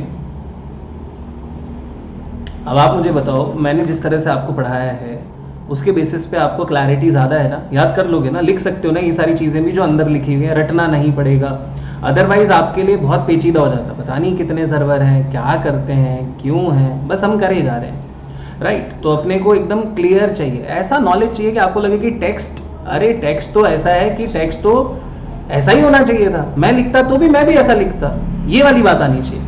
ये वाली जब बात आ जाती है ना तो हम अच्छा परफॉर्म कर पाते हैं, और यही टेक्निकल एरियाज हैं। तो टेक्निकल एरियाज जो है ना वो समझ में आ जाने चाहिए, बाकी तो आप लोगों को आ ही जाता है, राइट। चलो आगे बढ़ते हैं। अरे एटीएम का सर्वर कहाँ चला गया मेरा? एटीएम कहाँ गया मेरा एटीएम सर्वर? ये गलती से मिस हो गया क्या? नहीं, ये रहा। ज़रा देखते हैं एटीएम सर्वर को भी। सो एटीएम चैनल सर्वर पे आगे बात करेंगे। चलो ये तो और भी शानदार लिखा हुआ है, एटीएम चैनल सर्वर। बॉम्ब एकदम। देखो क्या लिखा है, this server contains the details of ATM account holders. ठीक है। Soon after the facility of using the ATM is created by the bank, the details of such customers are loaded onto the ATM channel server. क्या लिखा है? ATM server। एक ही है तो कुछ भी बोल दो। When the central database is busy with central end of day activities or for any other reason, the file containing the account balance of the customer is sent to the ATM terminal. Such a file is called the positive balance file, which is the PBF. उसको क्या बोलते हैं? Positive balance file, PBF, right. Okay, तो positive balance file में क्या पड़ा है भाई? कस्टमर का पॉजिटिव बैलेंस। और मैंने आपको बता दिया कि किस तरह से पॉजिटिव बैलेंस ब्रेक नहीं होगा in any case. Why? Because उस टाइम पे इंटरनेट चैनल सर्वर अवेलेबल है क्या? Internet banking application server channel server available है क्या? नो। अच्छा, क्या आप बैंक में जाके ट्रांजेक्शन कर पा रहे हो? नो। क्या बैंक ने आपका कोई ऐसा पेंडिंग बैलेंस छोड़ा हुआ है जो आज ही प्रोसेस होना है और इमीडिएटली अपडेट होना है? नो। जो भी कुछ आएगा वो शायद कल होगा या आने वाले वर्किंग डे पे होगा, राइट। सो क्लियरेंस का प्रोसेस भी नहीं अटक रहा है। नाउ गिवन दिस फैक्ट, आपको क्या लगता है? आपको ये कॉन्सेप्ट समझ में आ रहा है ना पूरा पूरा? अच्छा, वो क्या बोल रहा है? Till the central database becomes accessible, the ATM transactions are passed and the balance available in the ATM server is adjusted। लिखा होना चाहिए था, लिखा हुआ नहीं है। ठीक है। अब किसने नहीं लिखा है? मैंने नहीं लिखा है, इंस्टीट्यूट ने नहीं लिखा है। तो आप कहेंगे कि इंस्टीट्यूट ने नहीं लिखा है इसलिए आपने नहीं लिखा है। ठीक है। सो होना चाहिए था यहाँ पे। ठीक है। In the tone of the sentence it should have been a part of it, but it is not a part of it, just because क्योंकि कहीं ना कहीं कॉपी पेस्ट वाले तरीके होते हैं और कहाँ से उठा के क्या लिखते हैं पता नहीं। लिखा हुआ है, टीचर का काम है समझाना, टीचर का काम समझाना है, टीचर समझा रहा है, टीचर से इतना ही एक्सपेक्ट कर सकते हो। और सुनो, अब तुम लोग होशियार नहीं बनोगे कि हम लिख के आएंगे। कोई बात नहीं सर, हम लिख के आएंगे। मैं कुछ नहीं, JICI। ठीक है, धोख लगाओ, राइट। ICI बोले ऐसा लिखो 5 नंबर दूंगा, दे दे, ऐसा ही लिख देंगे। ऐसे चलते हैं। Once the central database server becomes accessible, all the transactions that took place till such time as the central database become unaccessible would be updated in the central database। तो सारा अपडेशन कहाँ हुआ है अभी? PBF में हुआ है। PBF update हो जाएगा। अगर कल को क्लियरेंसेस के चेक थे उसी पर्सन के नाम पे, तो जब अगले दिन आएंगे तो चेक प्रेजेंट होके पास नहीं होंगे। बोले कि ये तो चीटिंग हो गई ना। अब आपको PBF का पता लगा, आपने कहा चलो फ्रॉड करके दिखाता हूँ PBF की वजह से, तो नहीं कर पाओगे। इतनी मेहनत उन लोगों ने की है, और उन लोगों ने की है तभी तो ऐसे होता है, राइट। तो जैसे ही आप डिपॉजिटरीज की भी बात करते हो तो आप बोलोगे इतना एडवांस सिस्टम है, फिर भी T+2 सेटलमेंट। तो समझ में आ रहा है आपको कि T+2 क्यों जरूरी है? ऐसे बहुत सारे रीजंस हैं टेक्निकल, जिनकी वजह से आज भी T+2 सेटलमेंट ही यूज किया जाता है 2 दिन बाद, राइट। तो जब आप टेक्निकलिटीज में जाएंगे, जब आप ऑडिट करेंगे, जब आप काम करेंगे, तो आपको ये सारी चीज़ों के बारे में पता चलेगा, अन्यथा नहीं पता चलता। ओके, मैं तो कहूँगा कि मेरी तरफ से तो भाई जितना भी था एक बार के लिए समाप्त हो गया। आप एक बार ऊपर और देख सकते हैं, सारे नाम एक बार मैं आपको वापस एक साथ दिखाता हूँ, और मुझे लगना चाहिए कि भाई आपको ना अब वो वाला जो अंडरस्टैंडिंग है जो होना चाहिए, पिछले पेज पे यहाँ पे देख लीजिएगा, ये आना चाहिए। तो आप क्या बोलेंगे? एप्लीकेशन सर्वर की बात करूँगा तो हम लोग ऐसा बोलते हैं। अब देखो मैं लिखना चालू कर रहा हूँ। चलो आप मुझे बताओ, एप्लीकेशन सर्वर कहाँ पे जाएगा? Data centre. Database server data centre. Antivirus software server data centre. ठीक है। तो मैं यहां पे क्या बोलूंगा? DC DC DC। ओके, आपका ब्रांच से जाना है, ब्रांच से क्या जाएगा? Proxy server. सो ब्रांच से अगर एक्सेस लेना है तो कौन सा? Proxy server. ठीक है, इंटरनेट बैंकिंग में सबसे पहला क्या आएगा? Web server. तो मैं इसको बोलूं IB1। अच्छा, फिर IB2, IB3। तो IB2 इधर और IB3 इधर। और ATM चैनल सर्वर क्या हो जाएगा? ATM एक्सेस के लिए। तो आप जरा देखते जाओ भैया, हो गया सब, मैचिंग कॉन्सेप्ट हो गया, मैचिंग कॉन्सेप्ट। बताओ, तुम ही बताओ, मैचिंग कॉन्सेप्ट हो गया क्या? तो अपना ज्ञान तो अभी तक के लिए इतना ही है। कोई डाउट हो तो जरूर पूछ लो, राइट?